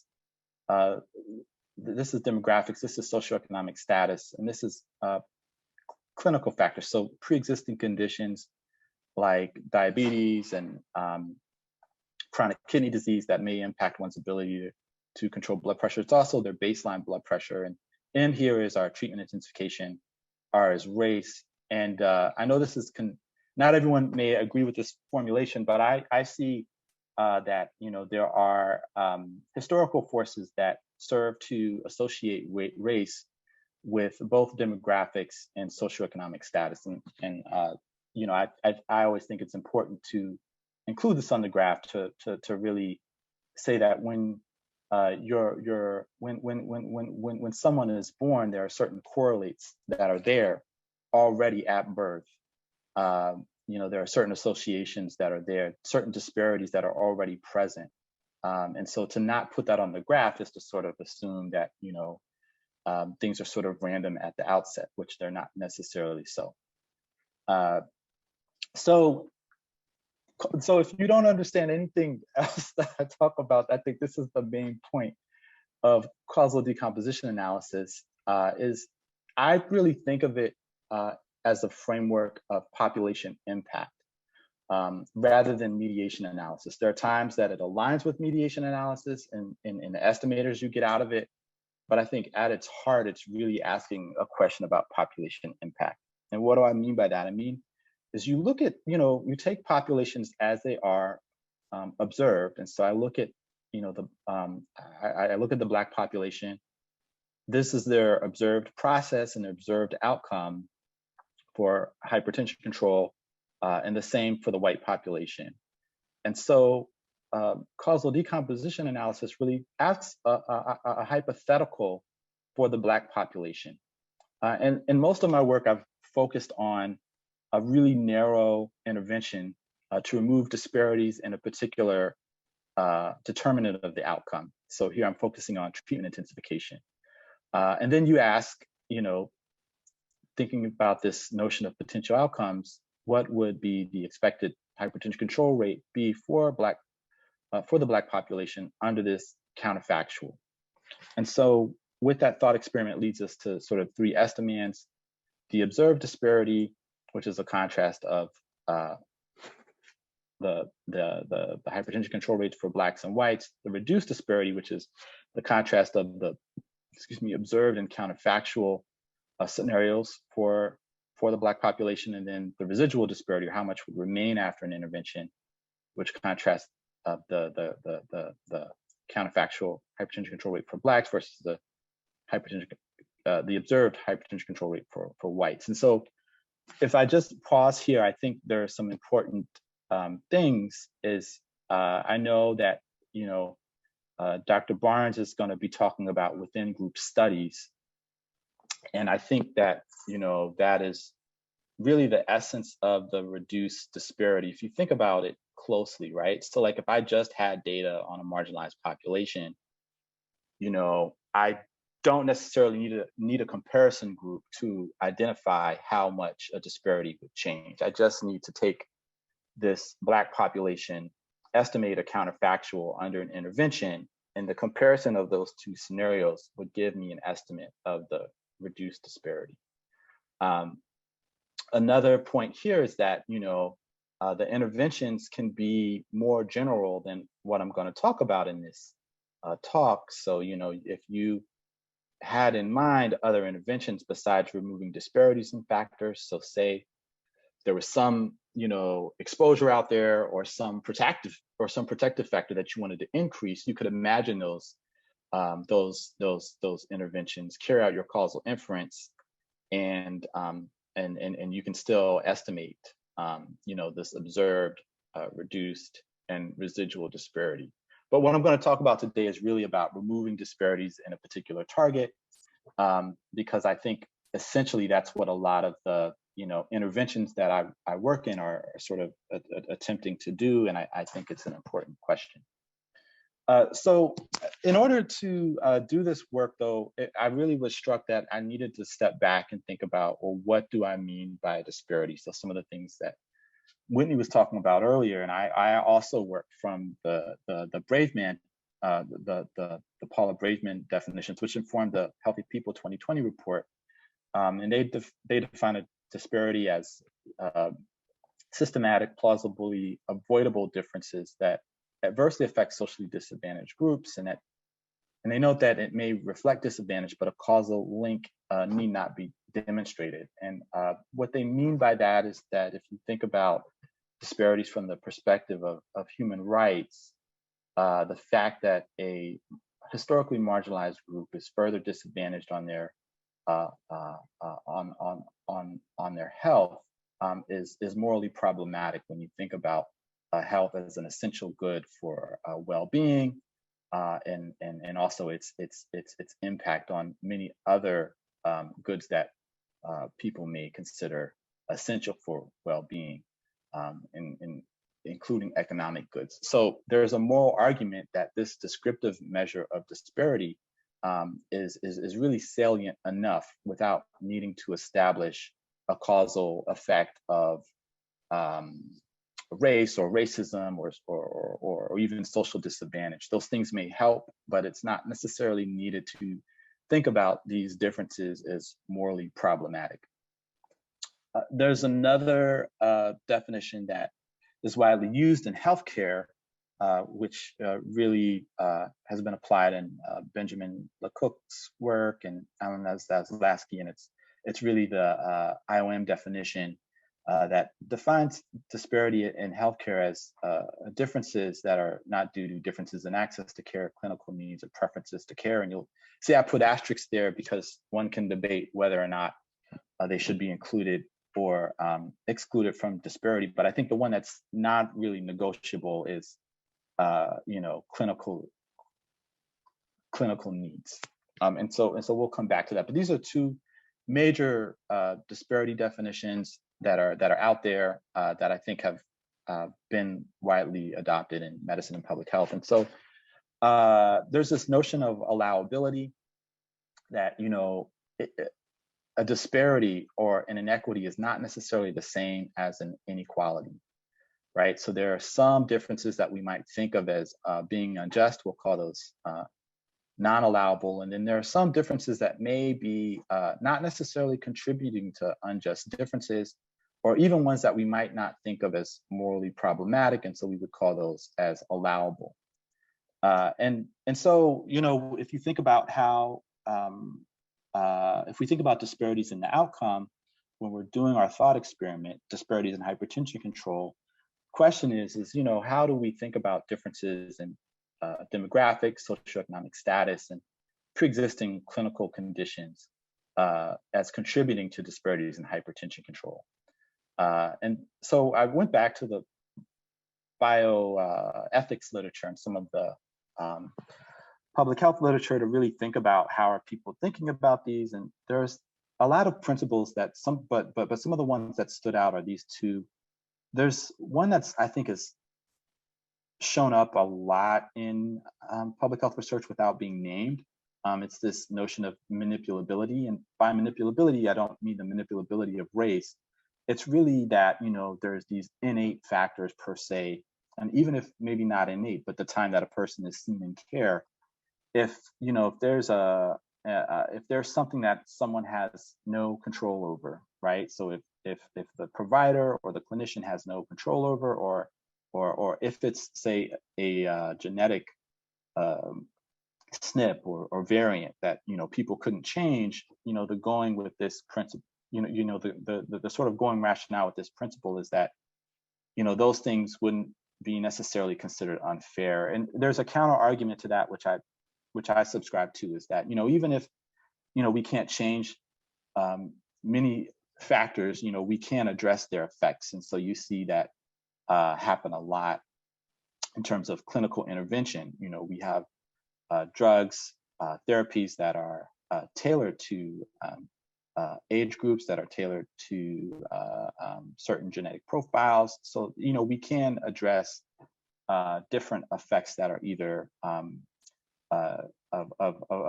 factors that are non-manipulable. But I make this point here is that I really firmly believe that, so in this case, under this principle, you would treat most things as non-allowable and include them towards disparity and not adjust. But I have a caveat that I usually work from, is that, I would want to adjust for these things if they don't disadvantage marginalized group. And so, like, what I mean by that is, like, if I think about demographics, usually in clinical samples, racial and ethnic minorities are usually younger and have a higher proportion of females. The reason why for that, has a long history, but the fact is, when you look at those samples, they'll be younger. And so that profile will predict better hypertension control. And so I usually adjust for them, because if I don't adjust for those, I might miss disparities stemming from other factors like SES and clinical conditions that are overrepresented, worse SES and higher rates of comorbidity that make hypertension control harder to achieve. I might miss those signals. In fact, there's a paper out of the Open Safety study where they looked at mortality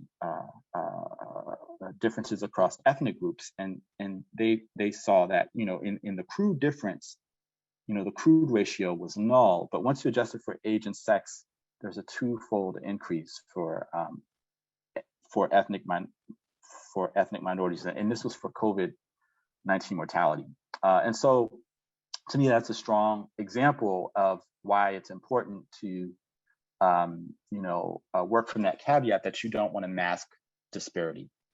So I already talked about clinical SES and clinical status. Like, essentially these do disadvantage racial and ethnic minorities, and so are therefore part of disparity. I'm going to skip this. I'm going to skip this one, just out of interest of time. So, essentially, when I'm thinking about disparity, I'm thinking about a descriptive measure. You can have stratum-specific disparity. So, like, you could have age-specific and sex-specific measures of difference, but a lot of times you want like a summary number. And so to get that, I'm just advocating that we do simple direct standardization, where we standardize, stratum-specific outcomes, differences in mean outcomes according to a common distribution of variables that we consider to be allowable. So in this case, age and sex. And this is not a causal measure. This is not an effect of changing, this group's race to be that group. It's not even a causal effect of intervening to shift the distribution of age and sex. It's just simply a descriptive measure.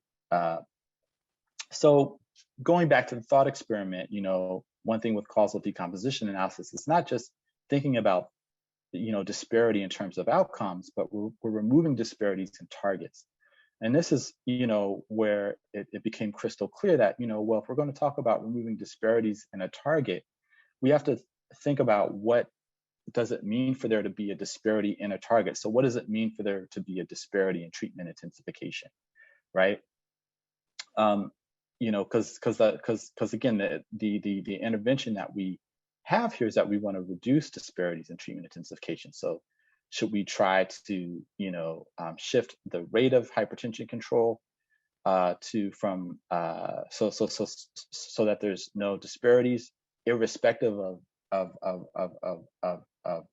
any covariates, or is there something different that we would want to do? So I go back to this notion of of allowability, right? So a difference in treatment intensification may not necessarily be unjust. We want to hone in on what are the differences that we think are unjust, right? So allowable sources of difference might be things that we would want to adjust for. Non-allowable things are things that we would not want to adjust for to keep their contribution on the table. So again, with there may be many ways that race and treatment intensification are associated. That we see a racial difference that could be due to differences in age, socioeconomic status. It could be due to differences in pre-existing conditions and clinical factors.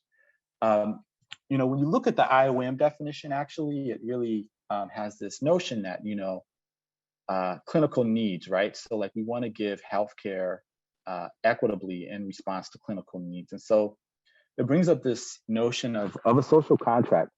And so I was talking to some philosophers recently, and there are problems with social contracts because not everybody can agree to them. Most of the time, like even our Constitution, we all didn't agree to that. But I think of a social contract as an aspirational document, as that as an analyst, you could put forward what you believe society could agree to. Based on certain values and norms, right?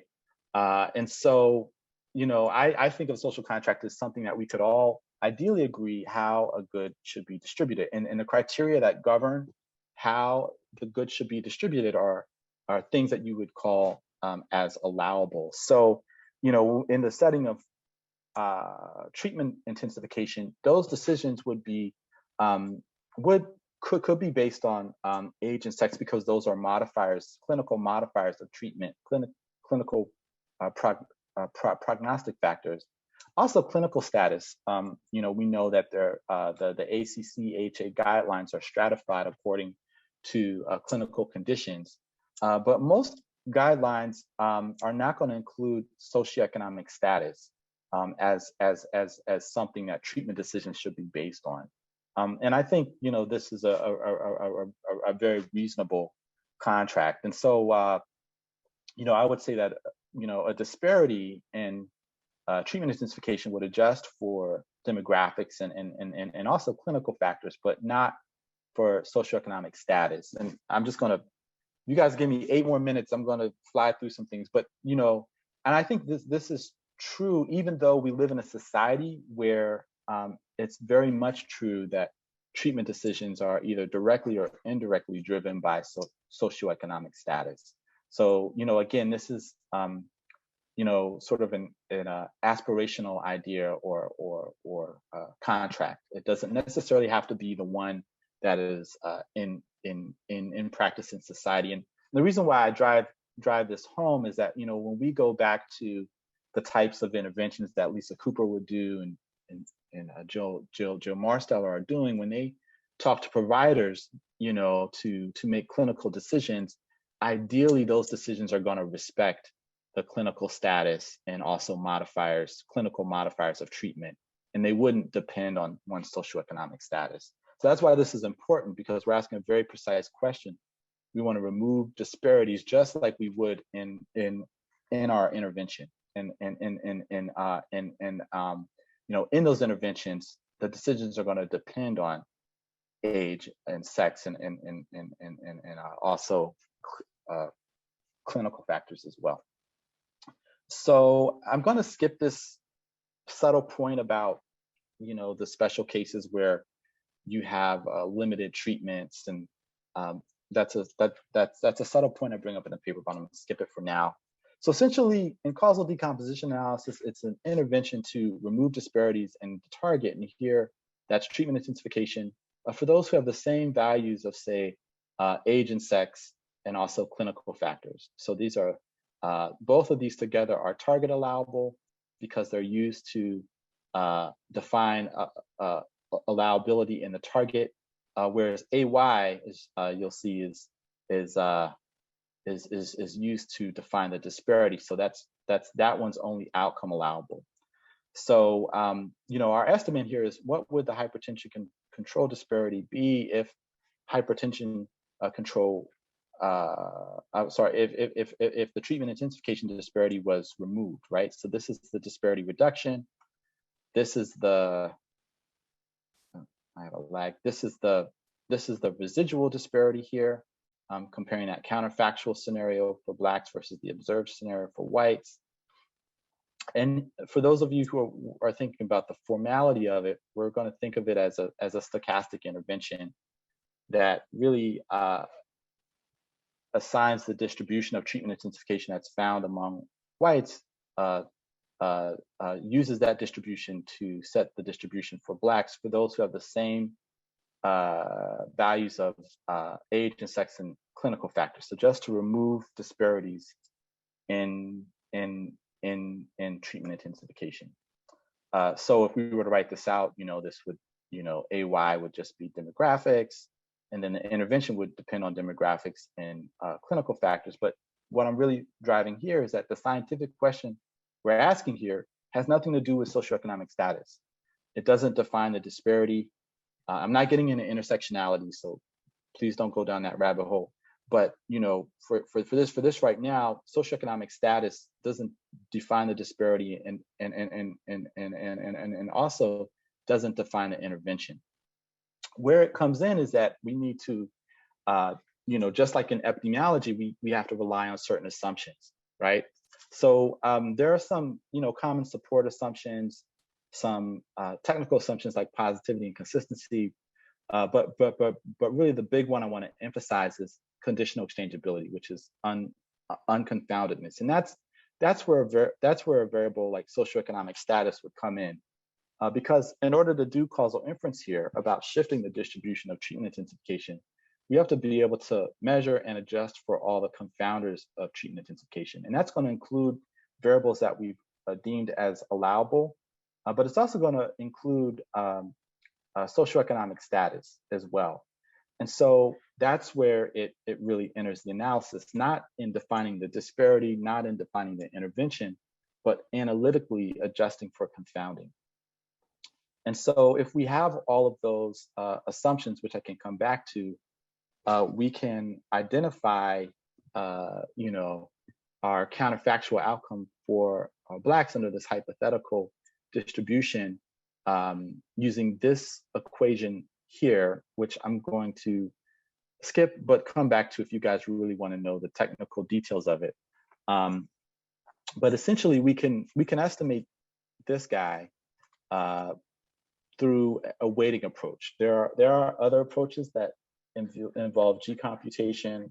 There's some doubly robust approaches, but essentially we can use inverse probability weighting, which is really straightforward. So we can estimate the disparity, the observed disparity, by comparing mean outcomes for Blacks versus whites using regular stabilized inverse probability weights. The catch is that the weights just adjust for age and sex for the outcome allowable covariates. So this achieves our direct standardization. To get to the reduced disparity, we can use a contrast of means for Blacks under two scenarios. One where they're weighted by this inverse probability weight that we described before, the stabilized inverse probability weight, and another where we're doing a ratio of mediator probability weight. And so we can estimate the numerator of that weight by fitting a model for treatment intensification among whites, given the allowables, and then we can estimate the denominator by fitting a regression model for treatment intensification, given the allowables, but also now the non-allowables. And so the model for the denominator is fit among Blacks, the model for the numerator is fit among whites, and you can think of what this weight is doing is replacing in the Black population this distribution with this distribution that's on top, and then we multiply this constructed weight times the stabilized inverse probability weight, and we can take a similar approach to get the reduced disparity. I'm about to wrap up, but what you'll find here is that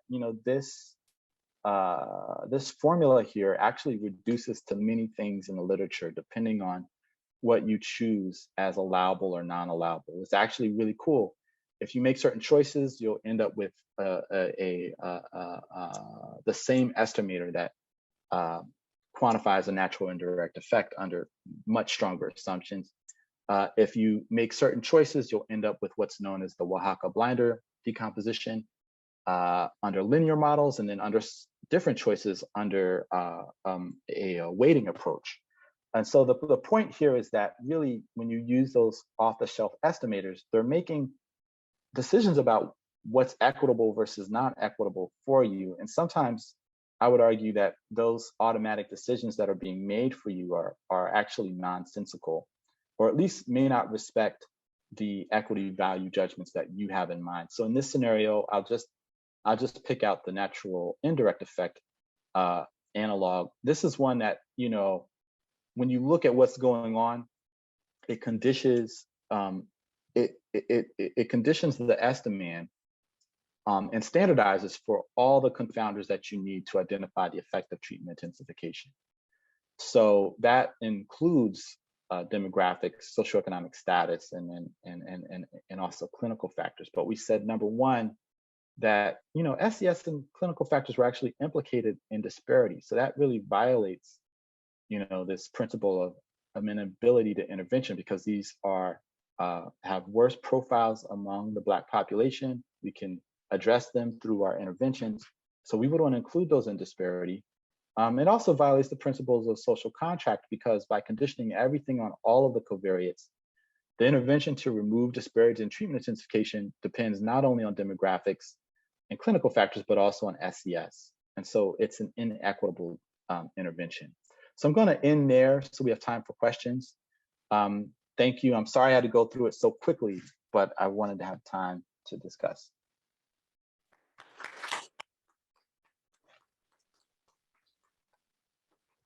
John, that was wonderful. Thank you so much. Can you hear me? Should I? Yeah. Should I stop sharing or should I keep it up? Yeah, go ahead and stop sharing. Okay. So I want to congratulate you on a talk that had formulas in it that I could follow. So it was really great. Thank you. And I followed about 95% of it. So that's saying something. That's awesome. So that's awesome. Yeah, what we do, we have about 10 minutes for questions. We need to skip our break because Dr. Barnes needs to give her talk at that time. So if you need to stretch, if you need to have a bodily function break, whatever it may be, go ahead and do that on your own. Okay, we're gonna have to do that on our own. In the meantime, let's get some questions going. Ryan, so the people who are in the room, you need to come up here to this mic to ask your question. So Ryan's coming around. And John, maybe you can prep your answers to me, because during the talk, I put some questions in the chat. Okay. Come on up, Ryan. Yeah. Okay. Yeah. Hi, John. Great talk. I only have technical questions for you. Okay. I guess a broader question is, so Vanessa Diles and I pointed out that interventional effects, you're not quite free to choose the interventional distribution, and you might get cases where the total effect is not the sum of the indirect and natural effect like you would think. Does your approach also suffer from that sort of thing? And also, go ahead. Go ahead. And Caleb Miles also pointed out that these stochastic effects also do not respect the sharp null, so that you have no indirect effect for anyone in the population, and yet you'll get an average indirect effect. So does that also apply here? Yeah, thank you, Brian, so much. First of all, I love your paper. Second, I think your answer or your question is really why I don't see these things as mediation. I really work under the framework of population impact, which was first put forward or published by Hal Morgenstern, I believe back in the 80s or 90s. There's really this concept of you have an observed population, you imagine in intervention, and then you compare the before and after. And the most, I think, simple example is the notion of the population attributable risk, right? And so I'm not asking questions about total effects of manipulating race. I'm not trying to approximate that at all. I'm really just asking, if we have these different groups and we intervene on them in certain ways, how does that change the descriptive measure of disparity? And so the limitations that you pointed out are limitations that occur when you try to interpret what's going on here as mediation. But there's no reason normatively or morally why I think that they need to be interpreted as mediation. I think in some frameworks you could go down that road and arrive at certain answers, but in this framework it's not necessary. And that's why I opened up with those definitions of disparity, to really show that what we are really targeting are estimates that really have a moral grounding, and that we don't necessarily need to interpret as mediation. I think the notion of population impact is probably what we have in mind anyway. So I hope that answers your question, but really those are limitations of a different method. Okay, sorry. I wanted to tell you that Ryan's giving a thumbs up, which is good. Oh, okay. Okay, good. So Ganga Bay is going to ask the next question. I would love for you to see us, but our connection gets a little wonky when the camera's on, so I turned it off. That's fine. Hi, John. Thank you so much for the wonderful talk.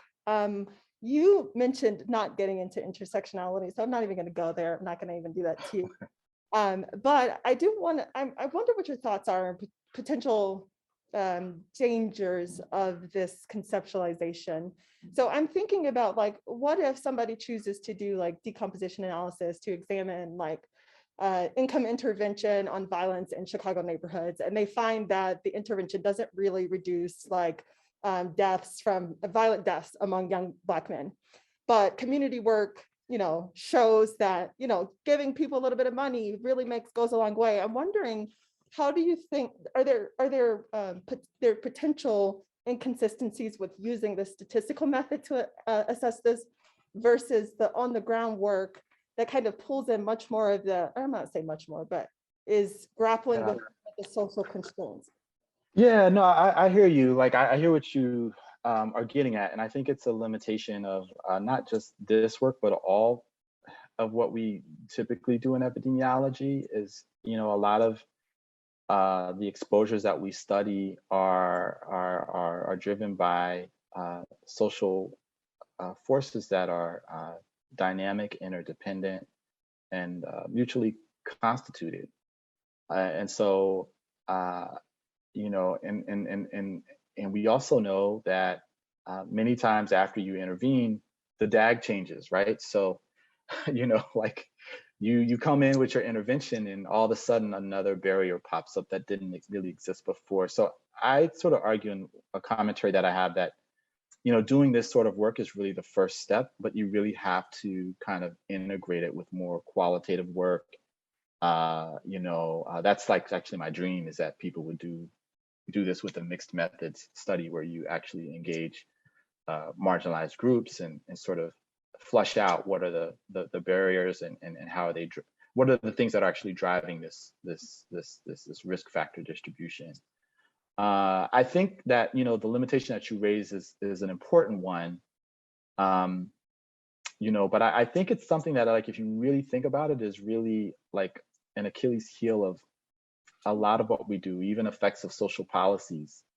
A lot of what we have today is sort of what we can observe, and we can't really predict very well, especially in the setting of health equity, how things will change if we intervene. And that's because the world necessarily changes in response. And I don't really have a good answer for that, except that, you have to really try to ground your results in the broader context of what's going on, what's driving those factors. And so it's not really a reductionist view. But I think you have to take a broader perspective when you're doing this work. But I take your criticism and question to heart. I mean, it's a very real issue that, you know, I don't think that, you know, more analytics will solve. I think it's something that you have to really step out and engage with people who are doing more conceptual and theoretical and also activist work to really, for the results to be useful. John, you have a lot of amens and head nods and snaps in the audience for that. Okay. And here's Dr. Robinson.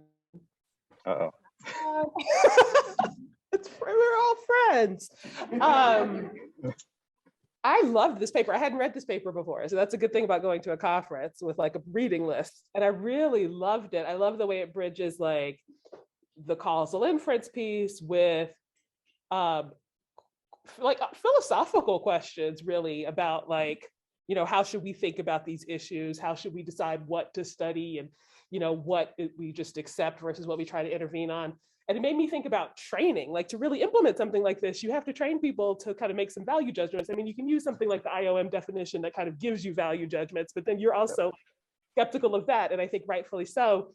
Like, how does this impact how you train people, how you think we train people if we're going to try to adopt this framework that integrates kind of the causal inference and these value judgments into our models explicitly? Yeah. Value judgments are always already there, but you getting explicit about them is really nice. Yeah, I love this question, and it's really hard. You know, I mean, the big question is, how do I train myself first? You know, I mean, there's, you know, I've been spending a lot more time reading ethical frameworks, reading philosophy, reading theories for distributive justice, and you know, it's difficult because you go in there and you find there's a lot of arguments there, right? So there's a lot of unsolved things. I mean, you have frameworks like Rawls, who assumes like an ideal world, which has a lot of problems. Then you have people like Madison and Powers, who are really operating from a structural injustice framework, and you have others like Amartya Sen, who are thinking about people with like very, you know, particular cases that are often left out, like people with, you know, disability, who may not be able to take advantage of everything. I think that you know, the field of health equity has often sort of maybe left engagement with this material to the experts, and I think that's not necessarily for the best. I think there should be space in our curricula to read through some of these frameworks and think about what are their benefits and what are their limitations. Not that they'll give you a ready-made answer for what should be allowable, but they'll give you a way of thinking about allowability in a particular context. And these frameworks talk about much more than just, you know, what's allowable versus non-allowable, but they really do help you see, you know, a lot of the implicit values that are baked into the ways that we define outcomes, or the ways we consider what's possible, or the ways that we consider what's fair. And so I think, you know, I really do believe that, you know, it would be nice to have either a special seminar where we can sort of build this into some of our social epi training, because I was really surprised to see in the public health literature that, you know, these frameworks aren't really discussed or taught at all outside of you know, bioethics per se. That's cool. You should send your reading list to Jen. Yeah. Oh yeah, we can read together. So John, I just want to thank you so much for your time. We know you have a busy, you know, schedule, that you're going to be with us later in the week. Yeah. So John's going to be around at selected times during the week, and I'll pass that on to you. If you could email me your slides, it could be in, you know, PDF version or whatever. And I will share those around, because I saw a lot of people taking pictures of the screen here to your DAGs and things like that. So we need your slides. Of course. And that's it. Thank you. Oh, your reading list, right? So the reading list that you just talked about with Whitney, that's going to be incredible. So thank you so much again for your time. and for an amazing talk. Oh, thank you. Thank you. It's been an honor. I mean, just like, yeah, I'll say that and move on so Dr. Barnes can present. But thank you so much. All right, awesome. Okay, folks, we are going to move on to Dr. Barnes. So, Lisa, can you hear me? Yes, I can. Can you hear me? Woo! Yes, we can see Wow. you. Yay. All right, we miss you so much, Lisa. Oh, okay, I'm gonna share my screen. Put it in slideshow. Okay.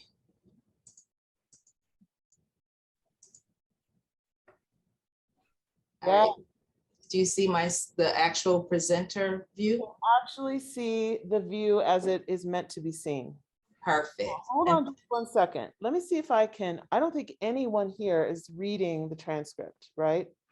No. So I just want to see if I can close the transcript. No? Close it. Can you click and drag it down? Yeah. So right here. Oh, perfect. Okay. Yes. I'm so proud of myself. I did a mouse thing on a Mac. Okay, so Lisa, we can hear you loud and clear. Okay. All right, go ahead. Great. Oh, there's a little echo from me. Okay, maybe not now. So thank you all for the invitation. I want to thank the organizers for the invitation. I am so sorry I could not be there. It was in the plans, and then life happened, and June is just not good for me. But I really appreciate the flexibility of being able to do this virtually. And already I have learned so much from the first two presentations. You guys are definitely hardcore, really smart people. So I hope that I can give something to this conference. And something will resonate with someone out there. So I'm going to be focused on within group studies because that's what I've been doing for, a long time now. And Jen asked me to kind of address 3 broad questions in the time I have with you. And so that's what I'm going to try to do. Let me see if I can move this out of the way. Okay. So as a sort of an overview of what I'll talk about today, I want to give first 2 disclaimers before I start. First, these are really just my thoughts and opinions about why within race or within ethnic group studies are important and needed. They don't reflect the Rush Alzheimer's Disease Center views. They don't reflect some of my colleagues' views. It's just, based on my experience over the past couple decades. And the other thing is, I study African Americans, I work with African Americans. So that's the lens for much of what I would talk about today. But I think most of what I discuss applies to other marginalized groups in the US. So I think, these constructs will resonate with other groups as well. So Jen wanted me to address 3 main questions. Why do we still require or expect white comparison groups when we're studying a single minoritized group? And so I wanted to give sort of a historical context of race studies. And then, she said, well, how do we justify these types of within group analyses? And I'll just give a couple of examples of how I think we can justify, but I really want your feedback on this because I have constantly been fighting this battle with reviewers, grant reviewers, people who read my papers, editors. It's been a constant battle of having to always fight, like, why are you just studying Black people? So I've tried to come up with some arguments, but I know there are others out there, and especially these really smart epidemiologists, please give me something.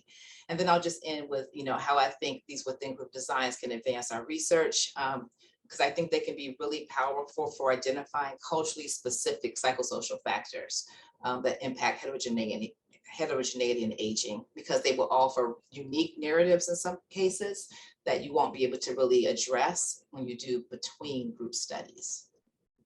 So, you know, when we start with the question of why white comparison groups are still expected for studies with minoritized populations. I think the simple answer is one that we've heard, you know, already. The simple answer is racism. But we have to step back because we know that majority white population is always seen as the norm. But if we step back and view science from a broader perspective, it sort of makes sense about where we are right now. So there's the construct of ethnocentrism, which is the tendency to evaluate other ethnic groups by the standards and behavior and qualities displayed in one's own ethnic group. Now, ethnocentrism in and of itself is not a form of racism because it does not always involve a power dynamic. But there are at least two manifestations of ethnocentrism when you add power and a belief that differences are innate. And that one of them is white supremacy, this intricate web of laws and norms, and it's been defined as a system of racialized power. White people's values, beliefs, attitudes, and behaviors are centered as normative. They're believed to be and treated as superior to other, typically Black people's values, beliefs, attitudes, and behaviors. And the other manifestation of this is structural racism, which we've heard, you know, a little bit about already. You know, the totality of ways by which society fosters racial discrimination and white supremacy through mutually reinforcing inequitable systems in housing, education, employment, healthcare, criminal justice, and other domains. And this is a definition advanced by Zinzi Bailey, who I now have the great fortune of being able to work with on a grant about structural racism.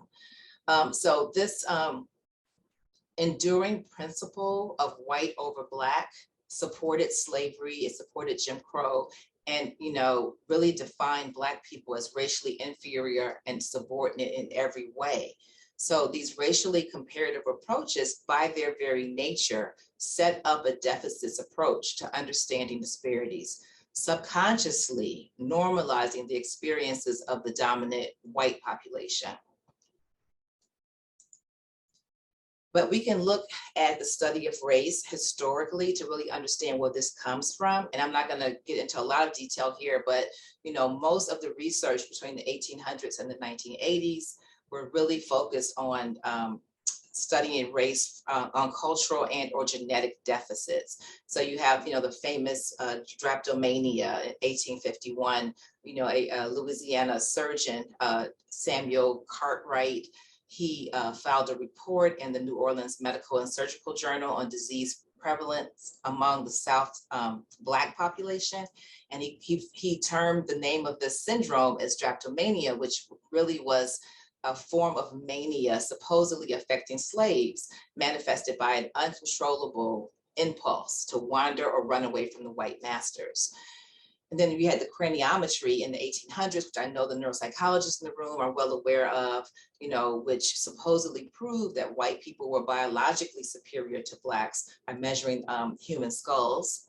And then you had the Moynihan report in 1965, named after the Secretary of Labor, Daniel Patrick Moynihan at that time, 1965, he discussed racial inequality primarily in terms of family structure.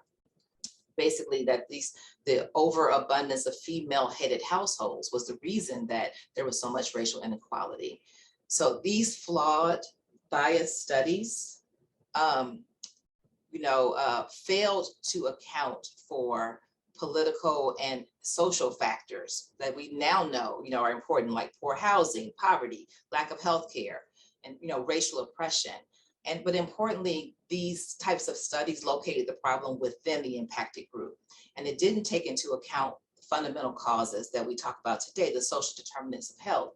And it didn't acknowledge the potential protective factors that may confer resilience. And so, you know, despite the changing demographics, with the diverse populations, you know, growing at a much more rapid pace than any of the other populations, these minoritized groups are still considered minority in our research on disparities. And for those who study Alzheimer's and Alzheimer's related dementias, we always hear the glaring statistic that certain groups are more at risk. So African Americans are 2 times more likely, Latinos are 1.5 more times likely. So, but the groups that are supposedly disproportionately burdened are under-included in clinical research studies. So this was a report that looked at maybe, I think maybe 8 large studies to sort of get a landscape view of what we know in the field of Alzheimer's. And they, showed this graph that almost 80% of research participants are whites. So almost everything we know about Alzheimer's disease is really coming from a predominantly, white samples. And we don't know whether the research findings mean the same thing in our underrepresented populations. And it really limits the evidence base for translating findings into clinical care. So this in itself is a real disparity. And although we've come a long way since the 1800s, early 19 up to 1980 maybe, particularly in our appreciation for the social determinants of health as fundamental causes of disparities, the practices continue to be rooted in white supremacy at all stages of the research process. So, I have just a few examples on the slide, ranging from passive recruitment strategies that are not centered in communities of color, inclusion-exclusion criteria that favor white participants, like, requiring that you can't have comorbidities, you have to have access to transportation, you have to adhere to a certain schedule during the day. There are a lot of the differences are still framed as individual deficits or deficiencies without acknowledging systemic factors that I've talked about. And, we compare urban people of color facing poverty in many cases to suburban white middle class persons. And we, try to make comparisons in that way. And I think, the most egregious thing for me, as I've been doing this work, since I first got my study funded, is requiring or expecting a white control group to validate study findings. And it's the criticism is never about, you need a comparison group so you can have a better scientific study. It is usually, how do you know this is really true? Because you don't have a white comparison group to validate your finding. You don't have a gold standard. And so I think this is a problem in the field. And I hope that, you all in the room and on Zoom are the scholars that will help change, shift this paradigm in our thinking. I would just say that, this type of thinking is, also extends to, these challenges extend to what's happening in the workforce, right? We know that there is a dramatic underrepresentation of Latinos and Hispanic Latinos, Black or African Americans. This slide is showing you the underrepresentation as it relates to NIH R01 grants, where you can see the light blue bar are the population in 2019 for the different groups, and the sort of like middle, I don't know what color that is, aqua or something, that's the STEM workforce, and then the dark blue are the R01 equivalent awardees. And you can see that, it's pretty even for whites, and for Asians, they are actually overrepresented as far as R01 awardees. But you can see for Hispanics and Blacks, there really is this disparity in who is getting these awards. And this is a problem because these are the people in many cases that have the narrative lens to ask the types of questions that we need to advance the field. And so we're really missing out on some great talent when we have this type of disparity. So, turning to my second question, how do we justify, how have I tried to justify the within group analyses? And again, this is where I need your feedback, because I really, I'm struggling here when I try to fight back, but I think the number one thing that I try to argue is that there's this complexity of culture. The assumption of homogeneity when we look at these minoritized groups really erases the complexity and full humanity of diverse people. And I think it magnifies differences between certain groups of people and the white majority group. I created this word cloud. I learned how to do that. And I just looked at the literature of like the past 5 years and pulled out terms that were associated with diversity and people doing health equity work. And I'm sure I didn't even scratch the surface, but you can see that there are so many different variables, that to take into account when you're doing this kind of work.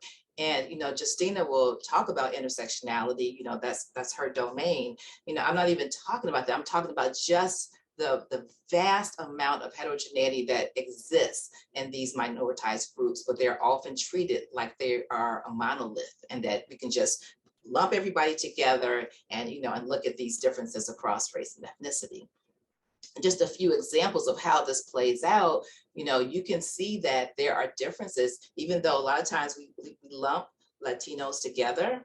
There are differences in Alzheimer's disease prevalence and incidence between Caribbean Hispanic Americans, who tend to have a much higher prevalence or incidence of Alzheimer's, compared to Mexican Americans, who have a much lower prevalence. But yet we lump them together as Latinos and we say, oh, there's a 1.5 higher risk of Alzheimer's in this group. The data on African Americans and Caribbean Blacks is a little bit thinner, but I was able to find 2 studies. One showed that Caribbean Black adults had lower performance on the modified symbol digits modality test compared to African Americans and non-Latino whites using the National Survey of American Life. And another one by which Jen was the senior author that looked at, that found the influence of age and education on neuropsychological test performance was attenuated in Caribbean-born versus US-born African-American elderly. And of course, the great Kaiser data, one of the few groups that's really able to look at subgroups of Asians, because most prior work has really focused, at least in the US, has focused on Japanese Americans because of the 2 really large cohort studies that we have in America, or they lump Asian Americans all into one group. But you can see that there are differences in dementia incidence, based on which subgroup you're in. So these things are often just sort of glossed over. In our own work, we know that if you just look at African Americans from the Midwest, where we tend to have fewer numbers of Caribbean Blacks in the Midwest, at least in Chicago. So in our studies, African Americans, are the people who migrated up, who came over in the slave trade and migrated up from the South. We find that there's a lot of heterogeneity in the underlying pathology that causes dementia. And it's not based on your racial background. It's based on selection bias, who shows up at a memory clinic because they have some type of complaint. It's not always memory based. It could be, based in behavior problems, but this heterogeneity exists. And, we also can see heterogeneity in genetic effects. And I really like showing this paper because it really opened up my eyes. So not this paper, but the next one I'm going to show. But this is an area where we have been doing a lot of work trying to understand the effect of ApoE4 allele. We know it's a potent risk factor for Alzheimer's in whites. It doesn't seem to be as strong in African Americans, but we know that this neighboring gene called TOM40. And there's a lot of heterogeneity, a lot of controversy about TOM40. And, I didn't really know why there was so much controversy until I really started, reading more and talking to colleagues. But, it really is because TOM40 and the ApoE4 are in linkage disequilibrium in whites. They're right on top of each other. They have the same effects. As you can see here, this is risk of Alzheimer's. You can't even separate them out. And because most genetic studies only include whites, that we thought that that was it. That's the dogma. You know, the town 40 is not doing anything. But if you look at the effect in Blacks, you see there's a very different pattern of E4 and the town 40 gene. And I had the pleasure of working with Casey Dieters, who was a postdoc at Stanford at the time. She was really interested in understanding genetic effect, racial differences and genetic effects. And so she had the great idea, like, let's map out the town 40 haplotypes across race and, you know, in your cohorts. And, you know, what you can see on the slide, that people who have the E3 allele, if you compare Blacks and whites, you see the same pattern where whites have, you know, short and long, and Blacks have the same pattern here, short and long for E3. But if you look at E4 alleles, there's a very different pattern of the town 40 gene, where whites really have their clusters in the 20 to 30 range, but African Americans, Black African Americans have a short range here. And when she actually looked at the haplotype patterns by to see how it affected cognitive decline, she found that it was actually the short range that was protective in African Americans, which is the blue and red lines. So having, you know, either one or two of those alleles, Blacks who had that had a slower rate of cognitive decline compared to Blacks who did not have the short pattern. The ones who did not have the short pattern, they look just like whites. And because we know that, you know, African Americans in this country are very admixed, you know, this is probably a big reason why we're seeing the ApoE4 effects are muted in this population, because there's a neighboring gene that is also exerting effects that we never take into account because we thought it was just doing what it does in whites.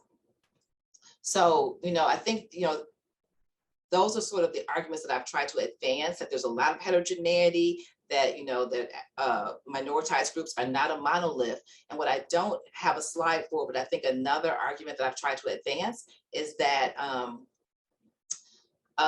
so there's some questions you just cannot ask in every group. You know, because of structural racism and how people are positioned in our society, there are some experiences that are not universal, and it does not make any sense to try to ask it in populations that haven't experienced it, or to, you know, to ignore it and not, you know, understand what's happening in these minoritized groups.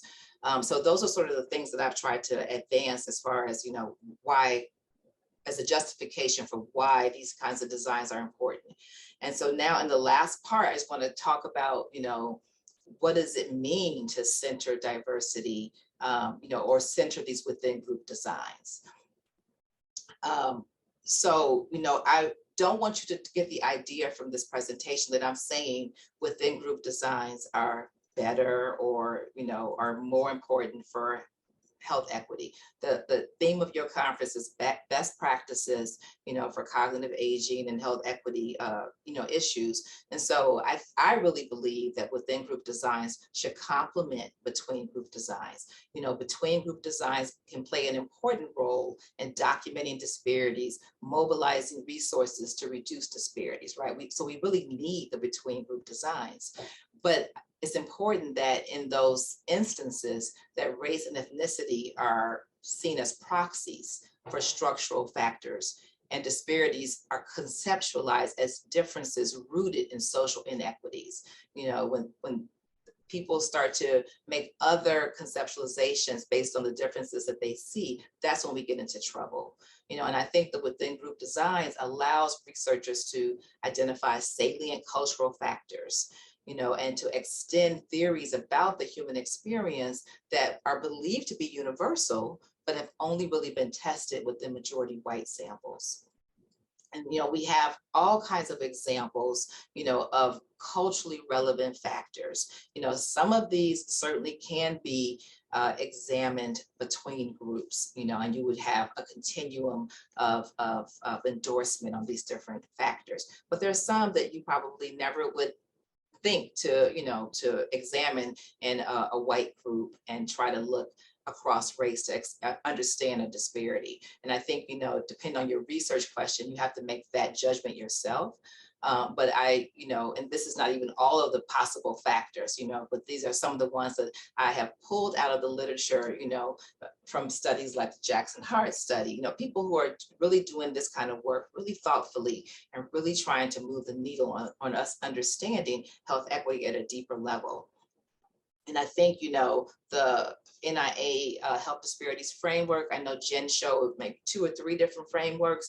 I really like this one because it really, gives us direct targets in each of the domains of what we can address. And it really tries to take a life course perspective, because we know that these disparities, they're not, or these different factors, they happen across a person's life course. They don't just show up in old age, the period that we happen to be studying. They have been around, since before the person came out of the womb.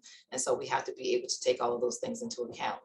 And so, I want to just, briefly just talk to you about how we've tried to do this in our own work. Because even if you don't do within group studies, or you are only using secondary data analysis, you're not, actually the person doing the primary data collection, I think you should still have to appreciate what goes into collecting this data, because it just gives you a better grounding in the types of questions you're answering or trying to answer, and so in our work, for us, it has to be community-centered recruitment and retention, because we know the history of these minoritized groups when it comes to science and research and medical care. And so we spend a lot of time in the communities trying to build trust and really partner with people so that we can ask the right questions, like what's important in the AG process, how was your childhood, what, so it's coupling, this sort of research partnership with the rigorous, longitudinal, epi type designs,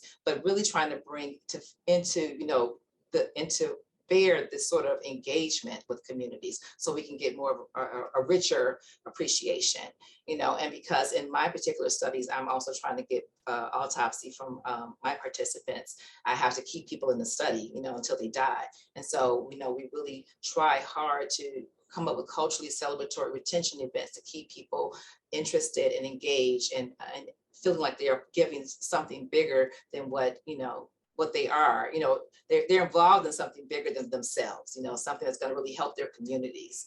And, one of our really most important tenets, I think, is that, we're giving first and we're trying to meet community needs, which, really was amplified during COVID, so we held, laundromat fairs, to help wash essential workers' clothes that, couldn't work remotely, and we held, free COVID testing and vaccines, all these kinds of things, because it's not just about the research for us, it's really about making the community better and really trying to get at the root of some of these problems.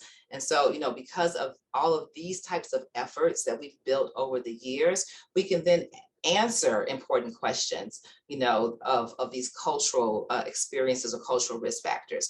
So we've looked at discrimination, which is a very important psychosocial stressor for African Americans, at a host of different outcomes. And I will say that we have found quite a bit in this area, but this is a mixed literature.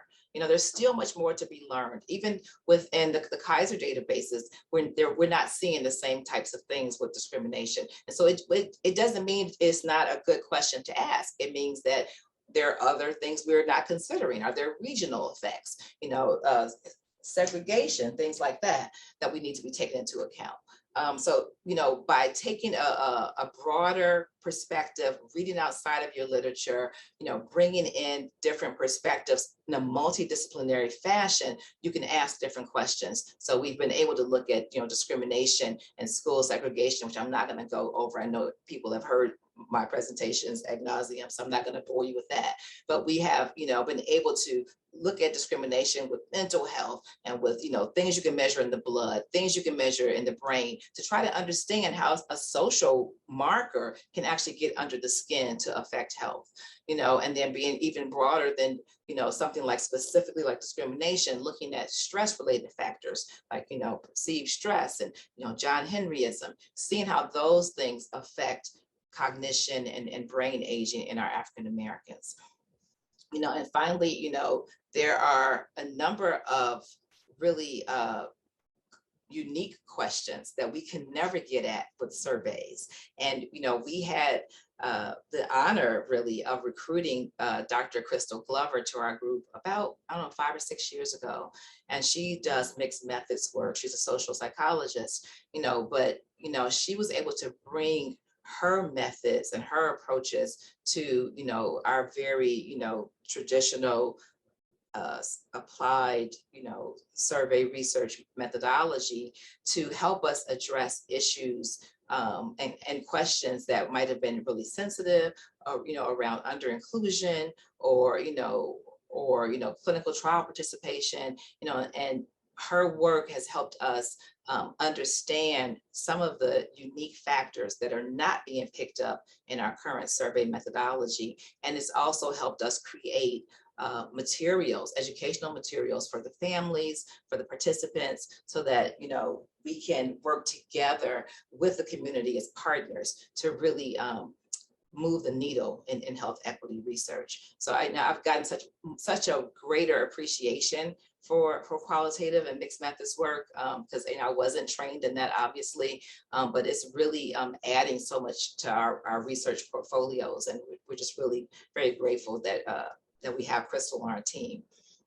And I think the last thing that I'll just say is that, this kind of work, is also grounded in being able to grow a pipeline of people interested in health equity and health disparities, because you're going to attract people who want to help their community, who want to answer these questions, so we've been able to, really get great talent and people who have these cultural lenses that we need to be able to come up with these kinds of questions.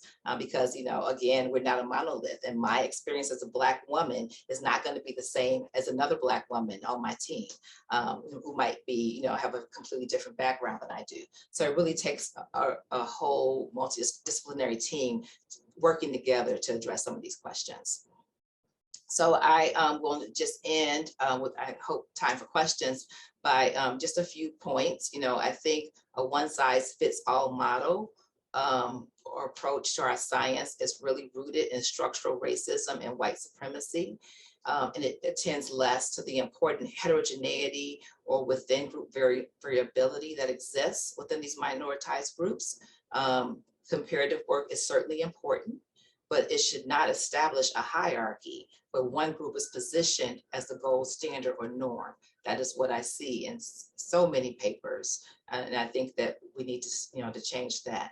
And I think centering research on historically excluded populations, paying more attention to those kinds of research questions will enrich our science and advance knowledge on cognitive aging and Alzheimer's disease and related dementias. And of course, I am always happy to work with anybody, especially really smart epidemiologists like you all, to, ask deeper questions, to, run fancy models to answer things. So, please reach out and please, look at the data that we have, whether you're interested in, social factors, biology, genetics, whatever. We have tons of data that we're willing to share. So thank you, and I'll stop there.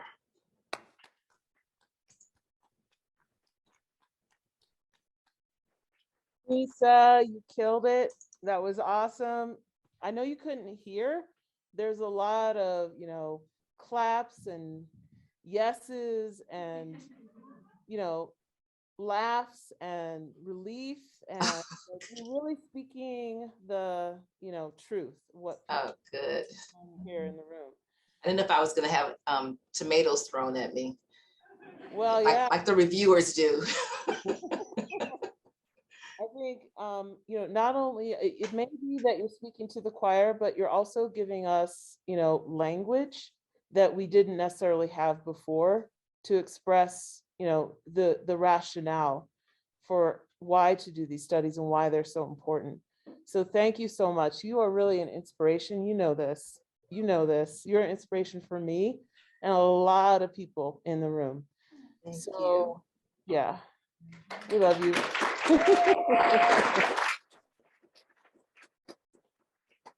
So we're going to have people come up and ask questions. I propose we have a 10-minute question and answer period. And we know you need to go right after that, so I'm really going to cut it at that point. Then we're going to have lunch, and lunch will run for an hour, just to let people know. So there's also one question in the chat for Lisa. Okay, there's a question in the chat for you, Lisa. Do you see it? Yeah, I can see it. I don't know if I can answer it, but I can see it. Okay. Read it out for us. And okay, then come on up to queue up. Okay, the Tom 40 paper is, let's see, what's this from? Isabel Yanatos. The Tom 40 paper is super interesting and emphasizes the importance of diversity in genetic studies. I'm wondering why you compare genetics between racial groups rather than between ancestry backgrounds. That's a great question. I think Casey also looked at that because she is interested in the percentage of African ancestry and how that is protective or not against Alzheimer's. It didn't end up in that paper, but I think she was following the first paper that compared blacks and whites, and so that's the model that she followed. But I know that she also looked at some papers that actually had Tom 40 data for Africans. And that's how she realized that there was this different cluster that was very similar to what we saw in Africa. I think it was maybe Nigerians. I can't remember quite the details right now. But that's an excellent question. I think maybe that's something that might end up in another paper. But I think because she was focusing on black-white differences based on the first paper is why she did it that way. So you got a thumbs up from Casey, who's in the room. Oh, Casey could have answered that. I know. I texted you that she's there, but you didn't see my text. Okay. No, hey, Casey. All right, next up is Whitney Robinson. Hi. Hi. Love your question about like, how do we convince people that this kind of work is valuable as far as like your within group studies? And I think your point about like, there are some questions literally that just make sense within this population. So if you're in an epi study section, you can talk about positivity and structural confounding. I feel like, you could like throw in your keywords. And I feel like also a point that I don't know you made explicitly, but you kind of implicate this idea of cross-validation, like different groups have different confounding patterns and have different patterns of bias. And you need to sometimes look deeply within groups just to see what's happening in different groups using the best bias reduction methods you can. Like, are you seeing the same things? And I think you get more robust findings when you can do cross-validation and triangulation. And I feel like, maybe it'll convince somebody. Okay, Whitney, I definitely need you because all of these things you're saying is giving me life. I did not have the language to use, to say these kinds of things, but a lot of our work goes to epi journals. So I think this is excellent. And please, I don't know you, I haven't met you in person, but I love you and I want to find you and you please help me. Okay, all right, come on up. Hi there, Dr. Barnes. My name is Emily Morris. I'm a PhD student in clinical psych at University of Michigan. And I thank you again so much for your talk today. It was so great. And I just wanted to I would love to hear your thoughts about the importance of within group work when it comes to identifying and measuring positive psychosocial factors or protective psychosocial factors that we can kind of work on emphasizing or improving to help protect against ADRD. I know that's like a special line of your work that overlaps with mine, so I'd just love to hear your thoughts on that. Yeah, I mean, I think, some of the things that I talked about, I think it's really important within group studies to do that kind of work specifically because most of the research really focuses on deficits and risk factors, because, Alzheimer's is a terrible disease, right? So we're trying to figure out what causes it, but there are lots of people who are aging, who don't have Alzheimer's. So how do we figure out what are some of those resilience factors, and we just don't have a lot of resilience markers in the literature. I mean, there's some, we have purpose in life and, we have, some of the behavioral risk factors that we know are protective. But I think in, looking at within group studies, it's really when we need to work with our mixed methods and our qualitative research colleagues, because that's how we're going to uncover some of those things that are not being tapped by some of these survey measures. You know, things that we hear about in other literatures as important, like spirituality, you know, the role of positive family functioning, you know, all of these concepts. I don't know if there are great survey measures. There's some certainly, but there are some nuances that we can't pick up just by some of these questions that we're asking now. And I think having a within group design allows you to work directly with the population and find out, you know, just ask them specifically, like, you know, what are some things that that help you cope, or, where do you find sources of strength? You know, I think asking the question in different ways will allow us to pull out some of these concepts, and then we can work to maybe turn them into a more quantitative measure. But maybe that's not even important. Maybe it's more important to get the construct out through mixed methods, and then start really using some of this structural equation modeling or whatever else we need to do to be able to see where the relationships are. But I think that there's not enough emphasis on that right now in the field, and we are mostly focused on, and I've been guilty of this too, focusing a lot on those things like discrimination and and segregation, the things that have been really bad for people. But one of the things that I found in another study that I worked on, the Chicago Health and Aging Project, is that the Black people who are still in the study, who are living to 80s and 90s, they are different. They are much more resilient, much more hardy, and our measures are not tapping into that enough.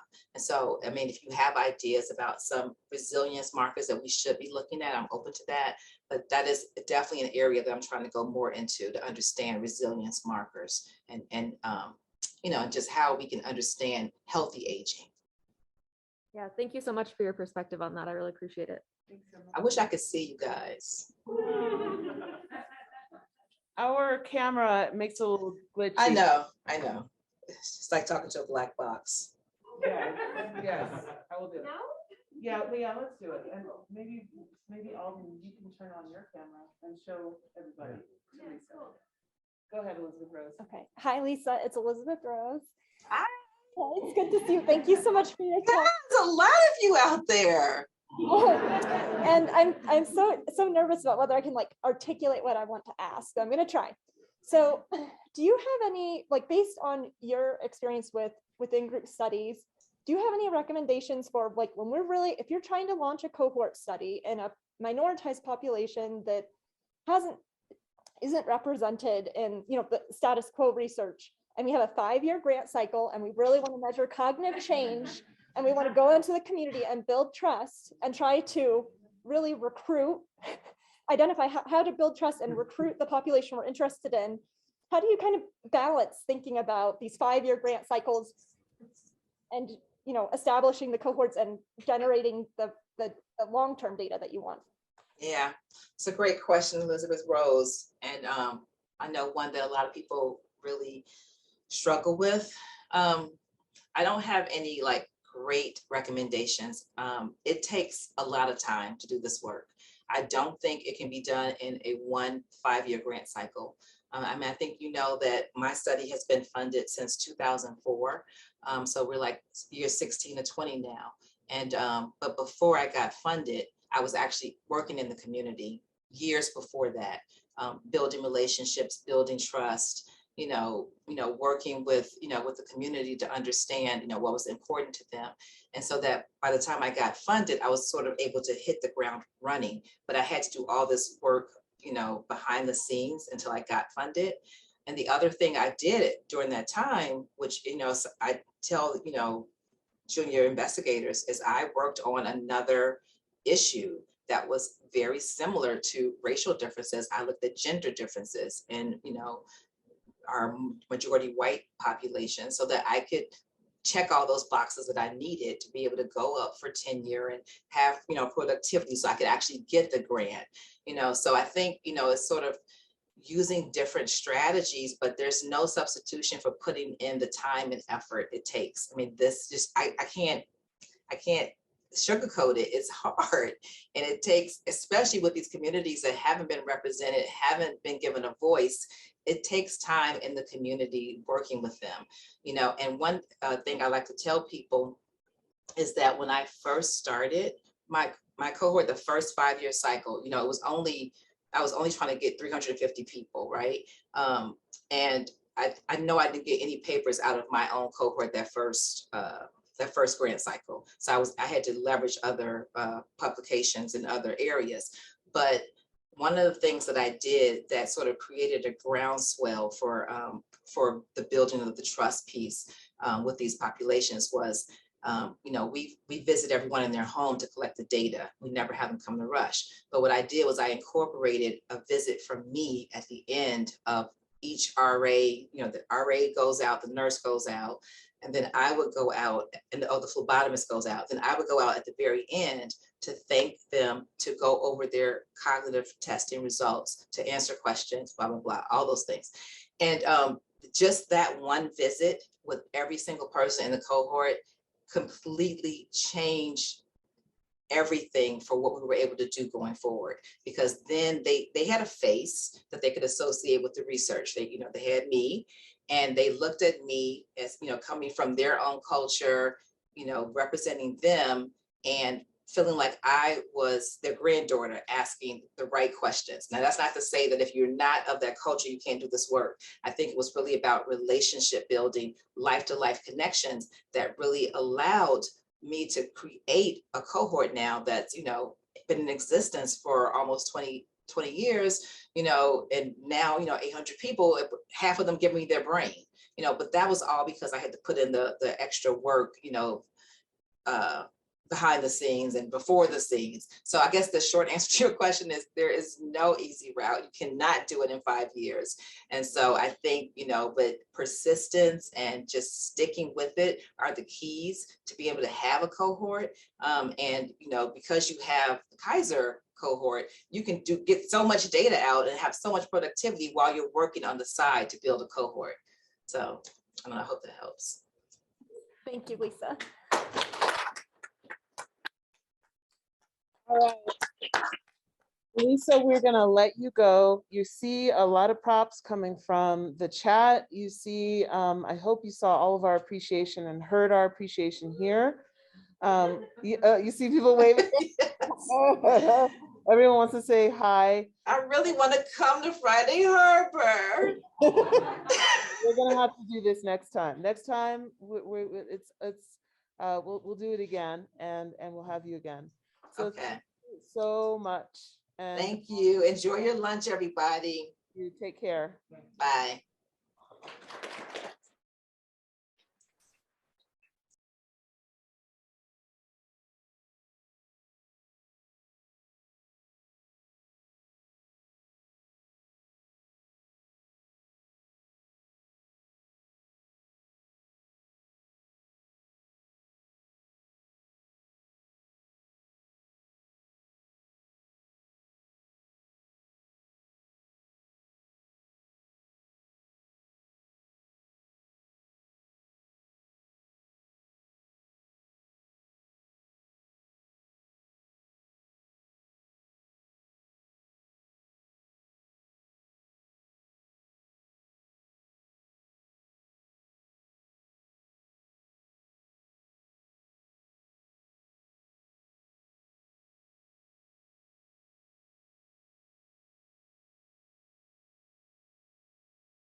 video.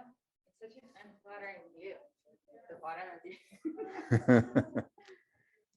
That's just me. You'll look better.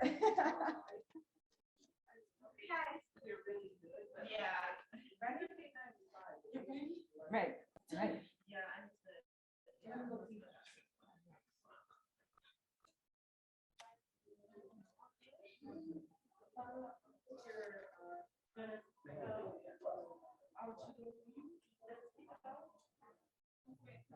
I know, I was trying to make sure you're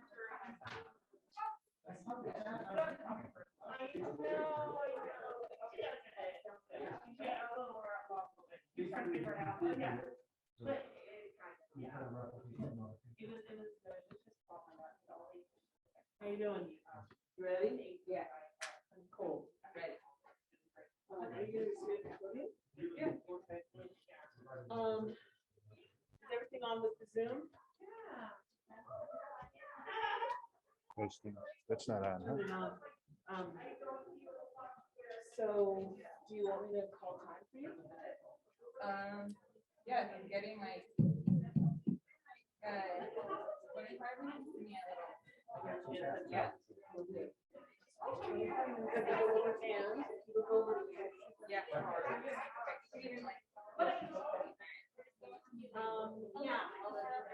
I should be done by like 30 depending on how much small talk I have. Okay. All right, so take it easy. You have time. Don't make a rush. All right. Yeah. Nice. Yeah. Okay. Yeah.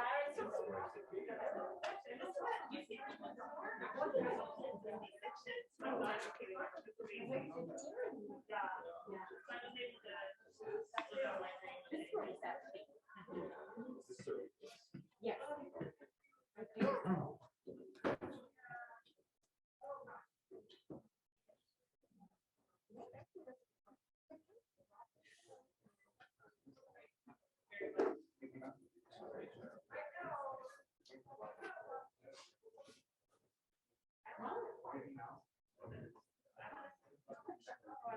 Oh, like another. I know, right? Oh, you were sitting on the side. I'm sorry.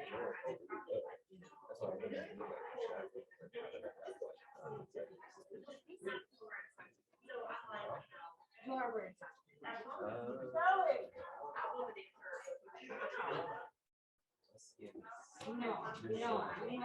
No.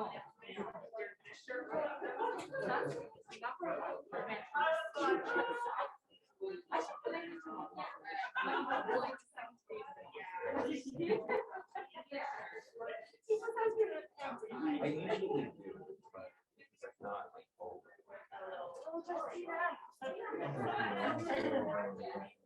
No, I should try to.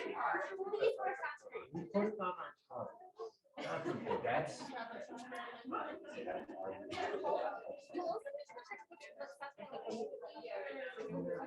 I'm carrying all the other stuff.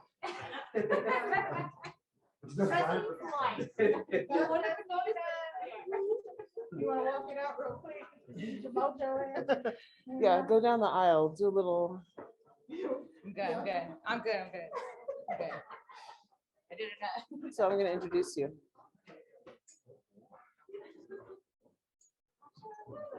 Oh, okay, so New York.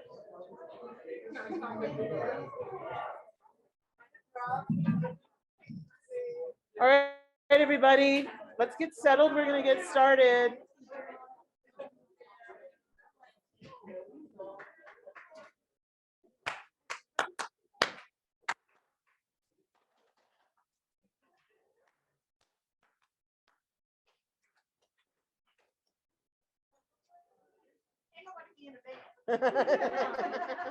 You're not getting my rhythm. Okay, thank you for settling down. All right, we're gonna start with our afternoon program. And we're gonna start with Justina Avila-Krieger, who is a postdoctoral research scientist at Columbia University. I got an email It's probably about 5 years ago. Oh, it's 2016. 2016, from a very eager graduate student who was at University of New Mexico in Albuquerque, who wanted to use data that I had access to, the YCAP study, for her dissertation. And I humored this person and said I would meet them at INS just to talk over their ideas. And it was Justina. And we sat there in the middle of this International Neuropsychological Society meeting, people buzzing around, you know, totally busy, very social, but I couldn't believe it. This person had amazing ideas and was so skilled at, you know, analysis, structural equation modeling, and had wonderful ideas.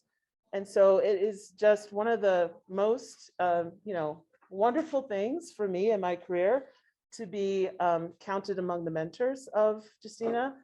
And super proud for me to be introducing Justina, giving this talk today. So take it away. Thank you. Hello, wow, what an introduction. I didn't know I was getting that. Okay, so let's get started. I know that it's right after lunch, so I'm probably gonna have to burp halfway through this, but just try your best to stay awake. I don't know. All right. Let's see here. Okay, so before we get started, I'm going to be using the term sex/gender throughout this presentation, and here's why. Sex and gender are two separate yet interdependent categories that should be distinguished between in our research. However, this has been really difficult for us to do in our research and in human research in general. Definitions of sex and gender have evolved over time within scientific fields, and researchers are finally recognizing that these constructs are much more complex than the binary definitions that we typically assign to them. Not only that, but how people identify can change throughout the life course, and aspects of what researchers consider sex can be modified at any point in a person's life. When it comes to measuring these constructs, most of the cognitive aging studies that we use today only ask participants whether they're male or female. It's unclear whether participants are reporting their sex assigned at birth, chromosomal sex, or their current sex. Since these studies don't also ask about gender, it's unclear whether participants actually reported their sex or their gender. And some of the studies that do actually ask about gender typically do at only one point in time. So that assumes that one's gender identity is fixed over time. So we still have a lot of work to do to accurately define and distinguish between sex and gender. So in the meantime, I prefer to use the term sex/gender to avoid inaccurate use of either term. All right, so today I'm here to talk about intersectionality and multi-level analysis of individual heterogeneity and discriminatory accuracy, MIDA, from here on out. I'll spend the first half of the talk going over intersectionality and its use, and then spend the second half going over MIDA. I don't know if that's the right way to say it. We have a lot of disagreements about how to say it, but I'm going to say MIDA. All right, so intersectionality is an analytic approach to understanding how multiple dimensions of social inequality influence health outcomes across and within social groups. It's been increasingly used in public health to identify heterogeneity in the social patterning of health inequalities. Unfortunately, it hasn't gotten a lot of traction in cognitive aging research yet, but hopefully today I can convince you that it's an important approach. So intersectionality is rooted in Black feminist activism and scholarship, and understanding its history and evolution is extremely important if you're going to use this approach.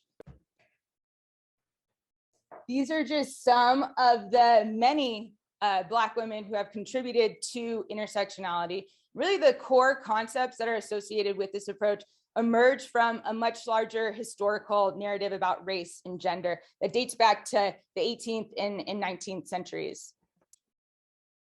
Geez, these slides are really moving slow. So anti-racist and feminist movements in the United States have always relied on this single axis framework that views race and sex gender as separate entities. So one movement focuses on racial discrimination, the other movement focuses on sex gender discrimination. And that works for white women who don't experience racism or Black men who don't experience sexism, but it doesn't work for Black women whose lives are simultaneously shaped by both sexism and racism. Racism and sexism can't be disentangled for Black women. You can't simply add what you know about being Black to what you know about being white and then describe the experiences of Black women. And as a result, issues that are specific to Black women often remain unaddressed and ignored within these racial only or gender only movements. So there's a really long history of Black women working to catalog and organize against these interlocking systems of oppression. From Maria Stewart to Audre Lorde, we couldn't be told more explicitly that single focus lenses on social inequality left very little space to address the complex social problems that Black women face and continue to face. So in 1989, Kimberly Crenshaw comes along and actually gave the operation of these overlapping systems of oppression the name intersectionality in her seminal paper here. And she describes the discrimination of Black women that they face with a metaphor of a road intersection. So racial discrimination was on one road, gender discrimination on the other road, and the experiences of Black women were at the center of where these roads cross. So hence the name intersectionality. Shortly after Crenshaw, intersectionality was brought to academia by Black, Latina, and other women of color feminist scholars, and it became a concept, a term, and then a field of study. So since then, let me grab my Gatorade, trying to stay hydrated.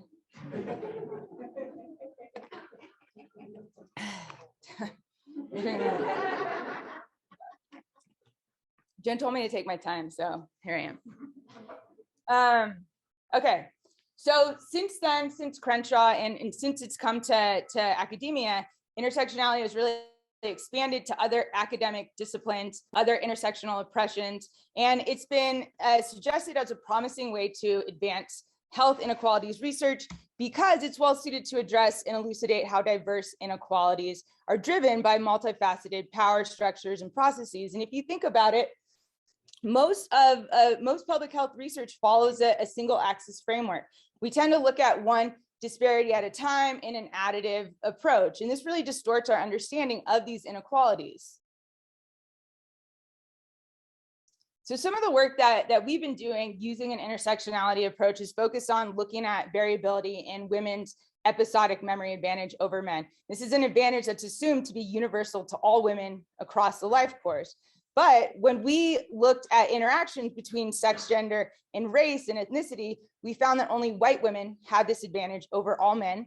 The advantage for Black women and Latinx women either wasn't there or was relative to men of their same race. We have also found that this advantage varies by race and time. So you can see here for whites, the memory advantage for women remain generally consistent across early and late birth cohorts. But for Black individuals, the advantage for women increased in the later birth cohort. And that's because performance for Black men didn't improve over time. And when we looked into this a little further, we found that it was due to Black women having more educational and occupational opportunities in later birth cohorts, while Black men did not see as much of an increase in these opportunities. And this was really specific to our sample in this context. So I use this work as an example to show that when we make single axis generalizations about something like women's memory advantage, we're really obscuring this complex and rich heterogeneity within women. Using an intersectionality approach and embracing and examining the heterogeneity that we're seeing here has the potential to lead to a more nuanced understanding of cognitive aging inequalities. Okay, so that was the background. Let's talk about how we can apply an intersectionality approach. So intersectionality as a framework is much more than multiple identities or making comparisons across multiple social groups. There's 4 core tenets that should guide all work that's considered intersectionality. So the first is that racism, sexism, classism, and other similar oppressions are interdependent and mutually construct one another. You can't understand the effect of one without the intersection of the others. These intersecting power relations shape individuals' social identities, positions, and their lived experiences. And as a result, they also produce complex, interdependent social inequalities of race, sex, gender, class, sexual orientation, et cetera, et cetera. Those are like those social identities and positions that we see these disparities in. And then finally, advancing equity is really the ultimate goal of all intersectionality research. It should be. That's part of the 4 core tenets. So some will argue that qualitative approaches are ideal for intersectionality research because they're able to explore the complexities of lived experiences in a more nuanced way than quantitative approaches. And I don't entirely disagree with that. Lisa Bullock has an excellent paper where she discusses both approaches. I won't get into the weeds now, but both quantitative and qualitative methods have their strengths and weaknesses when it comes to intersectionality research. And the critiques of quantitative intersectionality research are definitely warranted. Much of this work only focuses on differences across multiple social identities and positions. They often don't interpret findings in the context of social inequality, nor have they incorporated measures of overlapping structural processes. So there definitely is a need for a comprehensive quantitative approach that addresses all aspects of intersectionality. But I'd like to argue, as Bullock does in this article, that the issues aren't necessarily within the quantitative approaches themselves, but rather the philosophical stance of the researchers that are using them. And if we do it right, quantitative methods have a lot to offer in contributing to our understanding of how intersecting social inequalities shape population health patterns. So the goal of most quantitative research in this area, and I say most because there are a lot of different quantitative approaches to looking at intersectionality, but the most popular and the most frequently used approach is to examine heterogeneity in health outcomes across different intersectional subgroups of people. And this is typically referred to as intercategorical intersectional analysis. And these intersectional subgroups that they're talking about are based on combinations of social identities and positions of interest. So if you're interested in SES, race, and sex gender, your intersectional subgroups might be something like high SES, Black women, low SES, white men, etc. And in this work, researchers tend to view these social identities as proxies for lived experience or as proxies for overlapping oppressions. I'm not endorsing or disagreeing with that. I'm just telling you that's what they do. So analyses in using this approach typically involve 2 steps. The first is to map out health inequalities across these intersectional subgroups and identify those who are at highest risk. And then the second is to determine whether the patterning of these inequalities have additive or have multiplicative effects. And so this is a really important, this additive versus multiplicative effects is really important with this approach to intersectionality research. So keep that in mind and pay attention to these next parts. So effects are additive if they layer on top of each other. So adding the effect of being Black to the effect of being a woman to describe the cognitive health of a Black woman. And the assumption here is that the effect of being Black on cognitive health is the same regardless of one's sex gender. Now, when intersectional outcomes are different than expected, given the referent attributes that comprise them, the effects are multiplicative. They have amplifying or attenuating effects. All right, you guys got that? Okay, cool. So the most popular analytic technique for categorical intersectional analysis is the traditional fixed effects model. So you have main effects for each social dimension that you're interested in, and then an interaction term between them. So if an interaction is present, then that's considered evidence of multiplicative effects.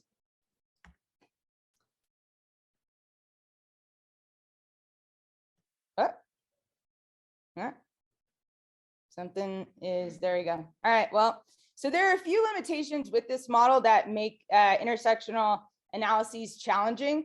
Typically, we're interested in more than 2 categories and dimensions. Like we might want to look at other racial or ethnic groups and different aspects of SES, for example. So our basically our equation might look a little bit like this, and that's not even the full equation. So it really is just not that feasible to specify all of these higher order interactions due to issues with scalability, model parsimony, reduced sample size in some groups, and then just overall interpretability when we have a bunch of different dimensions that we want to see if they interact or not.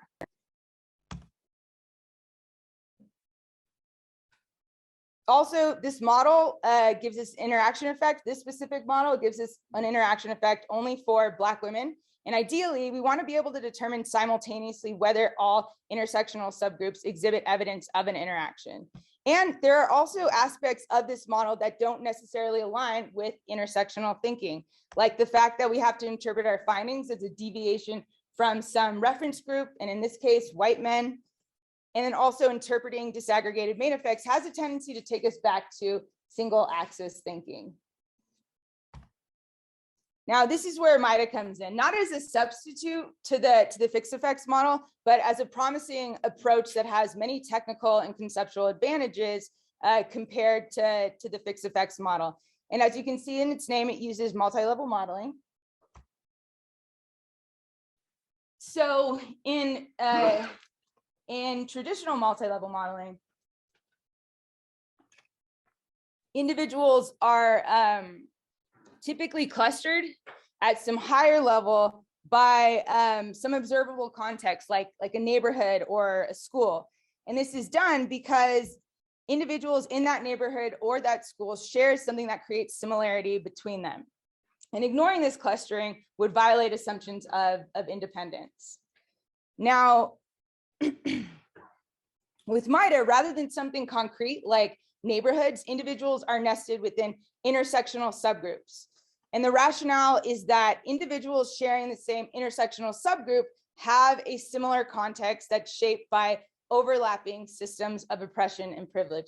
So rather than a concrete geographical boundary that a neighborhood, that's how you select different neighborhoods, it's the intersectional subgroups.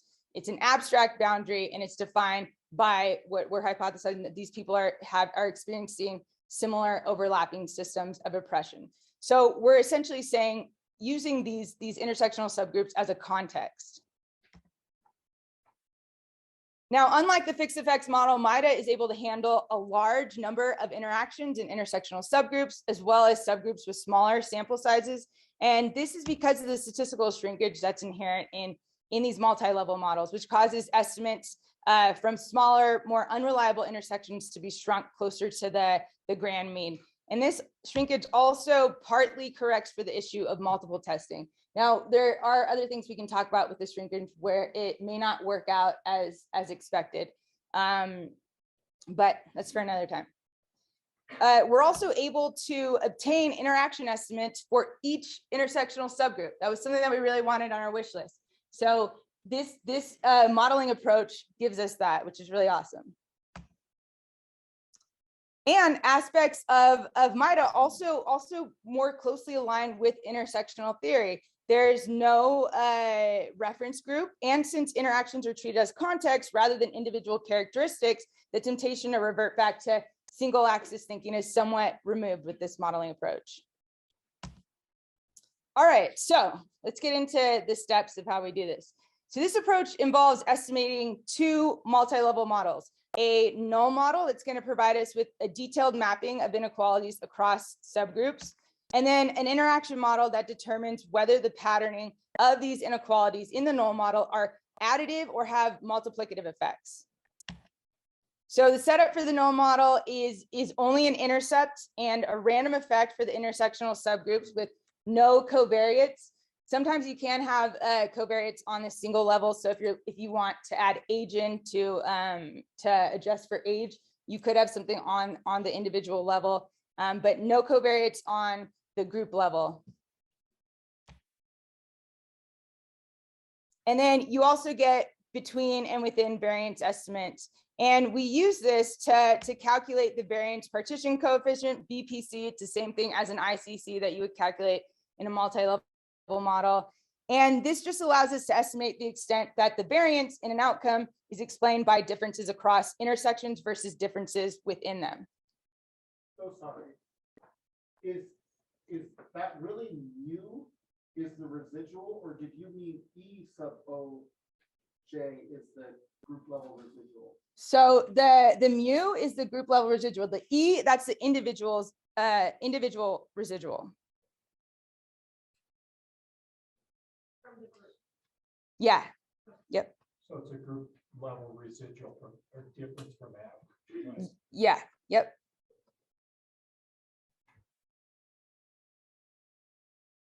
All right. Okay. So now this is the interaction model. Now, what we're going to do in the interaction model is include additive parameters based on the variables used to create our intersectional subgroups. So if I have 4 subgroups based on sex, gender, and race, then I'm adding a dummy variable for sex, gender, and a dummy variable for race into my model. And importantly, there are no interaction terms specified in this model. You're just adding these main effects.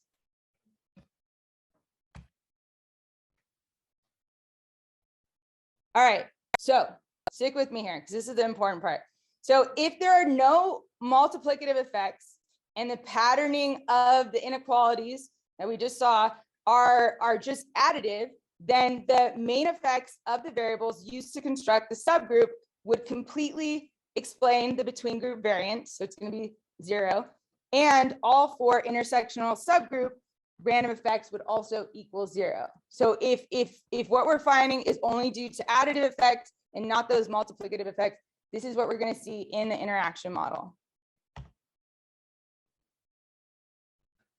Now, if this is not the case, and if no relevant variables were omitted, then the between group variance will be greater than 0 and would illustrate the existence of a multiplicative interaction effect. This is really slow. And the group level residuals are now going to be the specific interaction terms for each subgroup. And they represent the difference between what is observed for a particular subgroup and what might be expected for it based on additive contributions. So I'm going to show you an example with real data. So hopefully it'll all make sense. So this is data from a nationally representative sample where the social dimensions are sex, gender, what? Yeah. Yeah.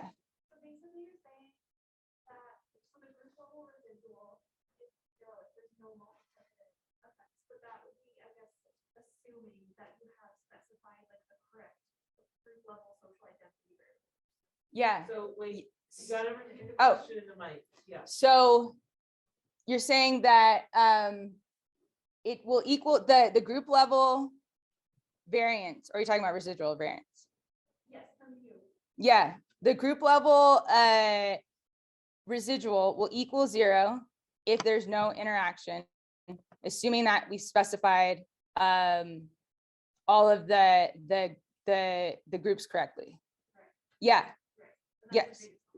Yeah, I mean, that is the biggest question. We're making a big assumption that there's no omitted variables and that we've specified these groups well.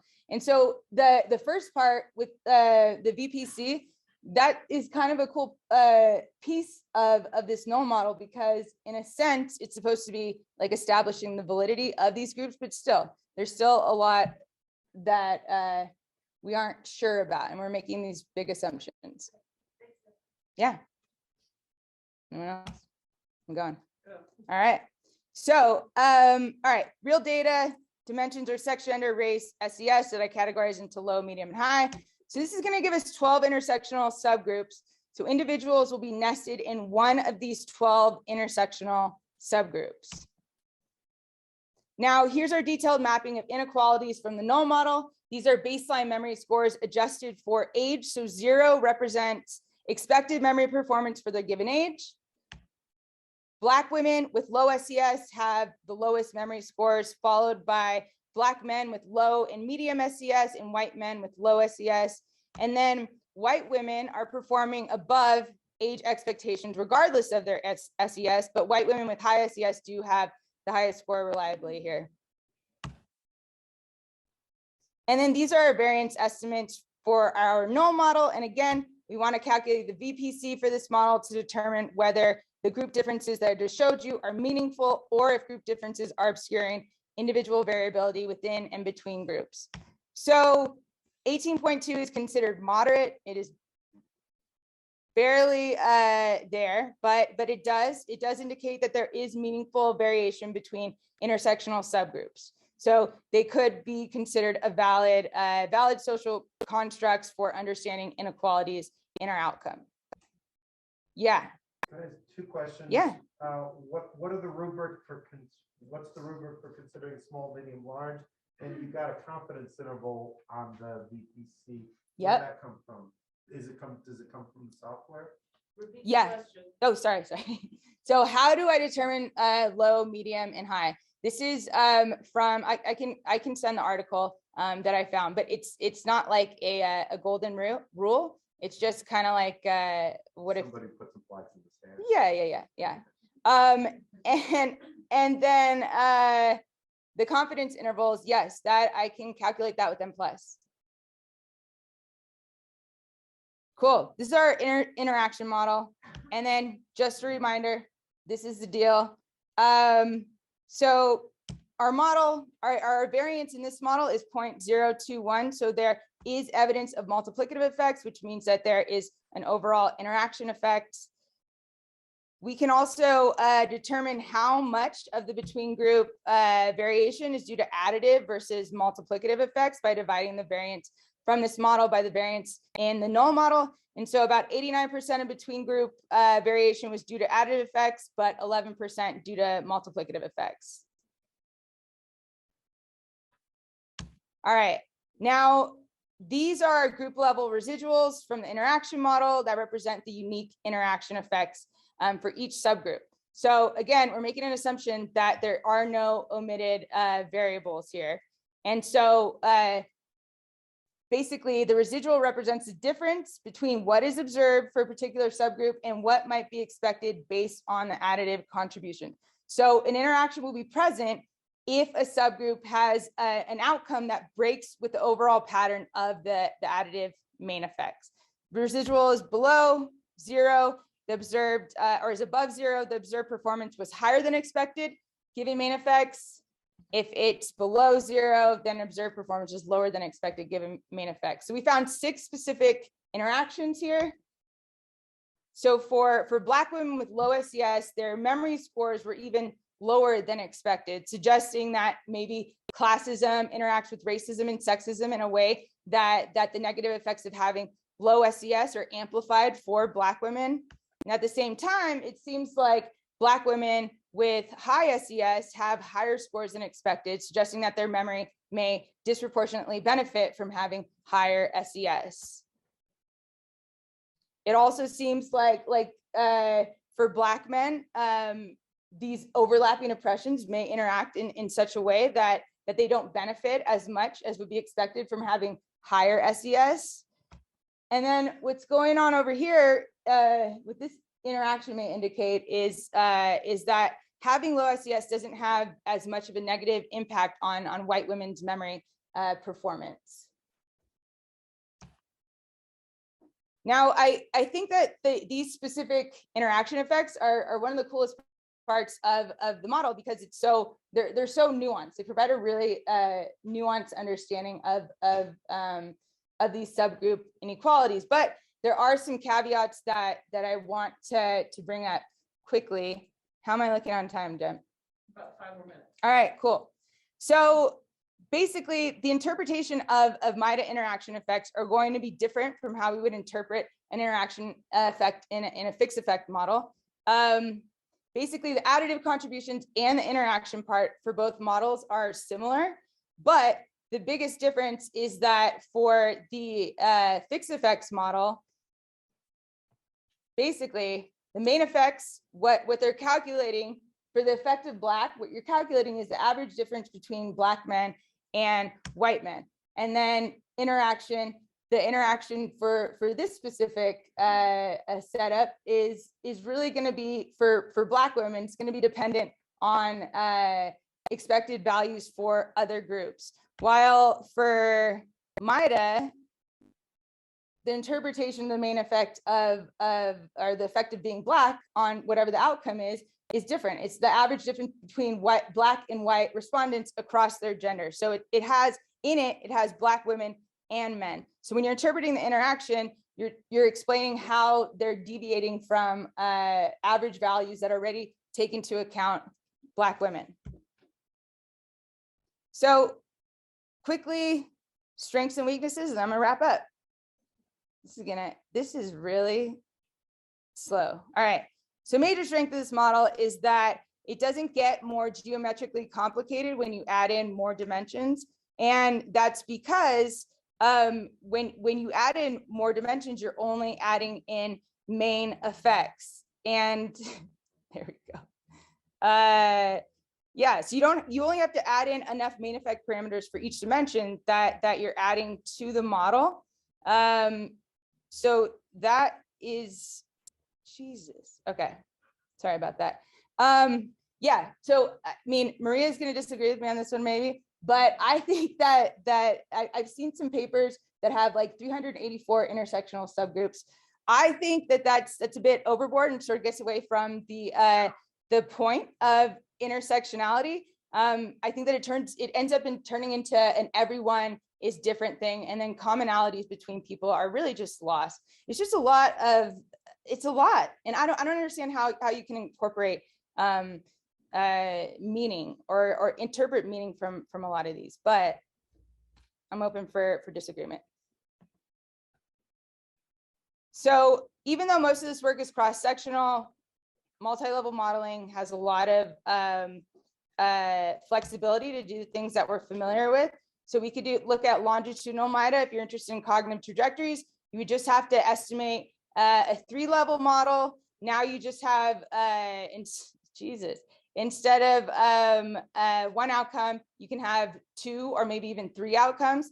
And so the modeling approach is exactly the same. And then you can also do time to dementia as an option. There's a few limitations when it comes to estimating some of the variance components, still a work in progress, but option nonetheless. And then the downside is that we don't have any guidance for best practices. I already talked about this, and at the end of the slide deck, I also have other resources about MIDA compared to the fixed effects approach. So while I think that viewing intersectional subgroups as social contexts in this model is a strength, I've yet to see people interpret their findings within a macro social socio-historical context. So I think that's really what we need to do with MIDA is incorporate context and also measures of structural inequality. And I think that it sets things up really well to do this and to add these dimensions into our models as interactions. And that is. Go ahead and do your summary. All right, well, okay. So intersectionality without a doubt complicates everything, but it also has the potential to provide a more nuanced, complex, complete understanding of cognitive aging inequalities. If you're going to use it, don't ignore its Black feminist roots. There's a lot of work to be done in quantitative methods to fully incorporate the core ideas of intersectionality. And MIDA is a new and promising approach that could help us get there. There's a lot of uncharted territory to explore, especially when it comes to longitudinal modeling, and then also incorporating context and measures of structural inequality. And that's it.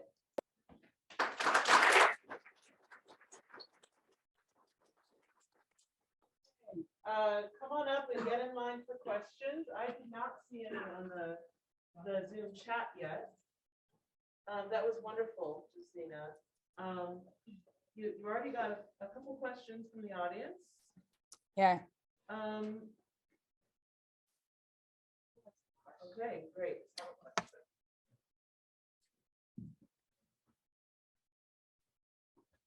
People from at big conferences know that I love to ask a question. One thing, I went back and I looked at the Crenshaw article, and I just think it's such a deep article. And one thing it's doing is talking about the particularity of the experience of people at the intersections.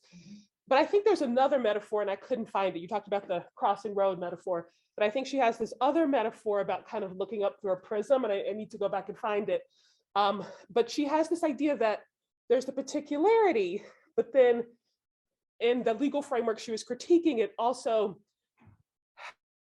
like pits the particularity against the idea that, you know, patriarchy plays out differently for Black women and white women, and that just because it looks different doesn't mean it's not still patriarchy. That a lot of the frameworks emphasizing the particularity are also trying to downplay like the connections and the bonds, that there is this common thing about patriarchy, even though it plays out very differently.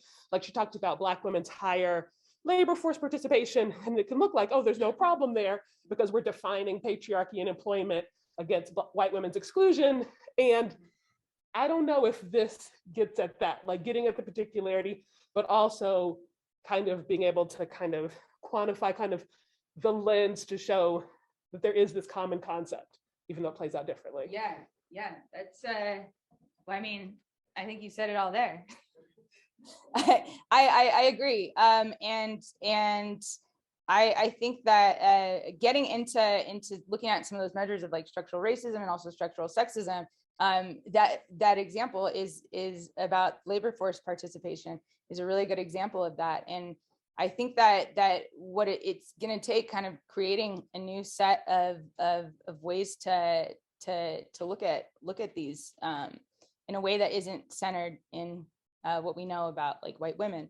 Yeah, so thank you for that. And I agree. I don't think might get to that. Yeah. Thank you. This is great. I was hoping you could touch a little bit more on what you were discussing at the end about interpretation. And in particular, when you have so many interactions, it seems like MIDA has this great sort of power advantage over including like 17 interaction terms and 3- and 4-way and things like that.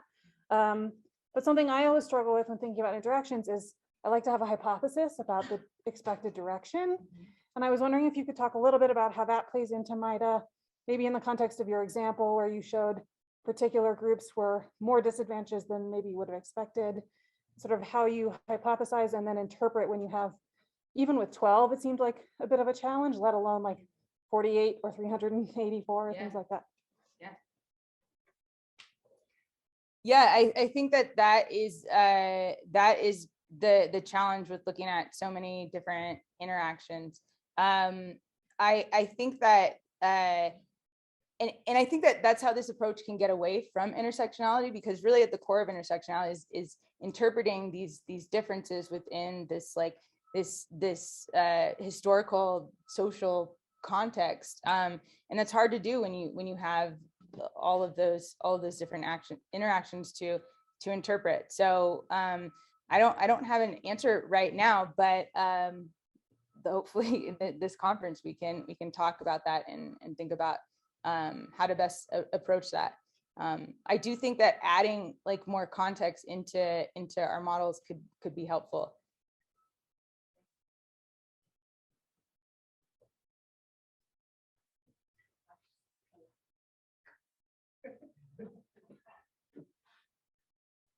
Because I have such a reputation. Jen like doesn't trust me to say, Justina, that was an awesome talk. Like, it's so good. It is a joy to hear you talk. Did she tell you to be nice? Yeah, she's over there whispering at me. It was really wonderful. And I think the method is just super cool. And I feel like I don't know the boundaries here of what's going to be useful. I have a couple questions. Yeah. One is building on this power thing. I have 3 questions. one is this building on this power thing. Like, I feel like small sample sizes within intersectional identities would lead the blups to be closer to the null, but it wouldn't necessarily mess up the variance ratio calculation. And so the variance ratio seems maybe more informative if you have a whole bunch of identities. So is that, do you agree with me on that? Yes, I do. Okay, I do. great. I do. And like, and you Here, you even can come. see, yeah, no, I do. And I think that there are simulations that show that with the more intersections you have, the better the estimate's going to be for the variance. Okay. Yes. Okay. My next question is, one is random slopes, and maybe that's what you do with the longitudinal width is you do random slopes. Are people using random slopes? And that you just did random intercepts, but are people using random slopes? And then my next question was multiplicative models, like logit, survival, like these are multiplicative. So do we do this or do we stop? Yeah. So that is one of the so what I was talking about is like with these multi-level models, we do have a lot of flexibility, but there's no guidelines to be able to do those. Like I don't know what the I just decided to try to do it a while ago, but I don't know, like, am I breaking some mathematical law? I'm not sure, but we can do it. But yeah, I think that there's a lot of things to think about. Like no one has done the random slopes yet, but technically you can. But yeah, I don't know.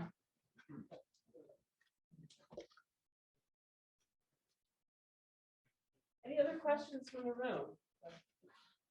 So I just want to say something, Justina. Not yet, but just in case. I was just going to say that in terms of Eleanor's question about hypotheses, I think it's a really good one. It's something I struggle with every single time I'm writing a paper or a grant, which is that there are some groups that we don't have enough information to have a hypothesis about. And I think it should be okay for us to say that. And it's hard because then you get feedback from reviewer number 2, who's like, you didn't have a hypothesis about this group. So then you have to have a whole dialogue with them about that. But I do think that there are some groups and there is some research that will allow us to have, some hypotheses about some groups. And we should do that before engaging in this type of, broad, comparison across these groups. And if you don't have any hypotheses, then I guess, why are you doing this work? So that was my only comment there. Yeah, well, if you read a lot of like the MITA papers, they'll say this is exploratory. Like we don't have. Some of them will say like they don't have hypotheses because they're just way too many to make. And I think yeah, why are you doing it? It's a little weird. Yeah. Anyway. Go ahead, Rich.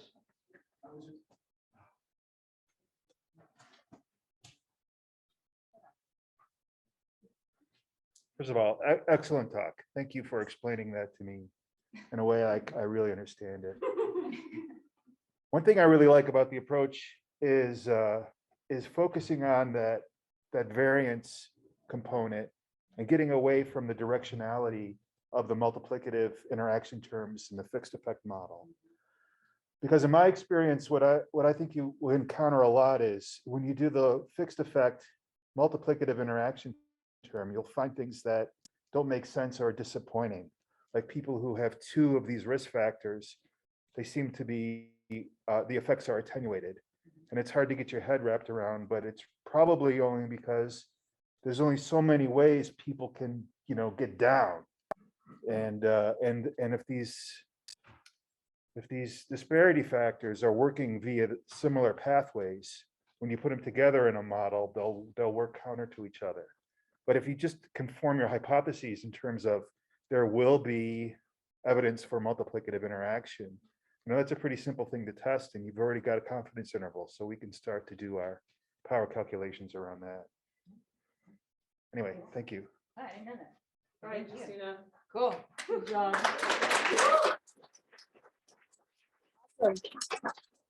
That was great.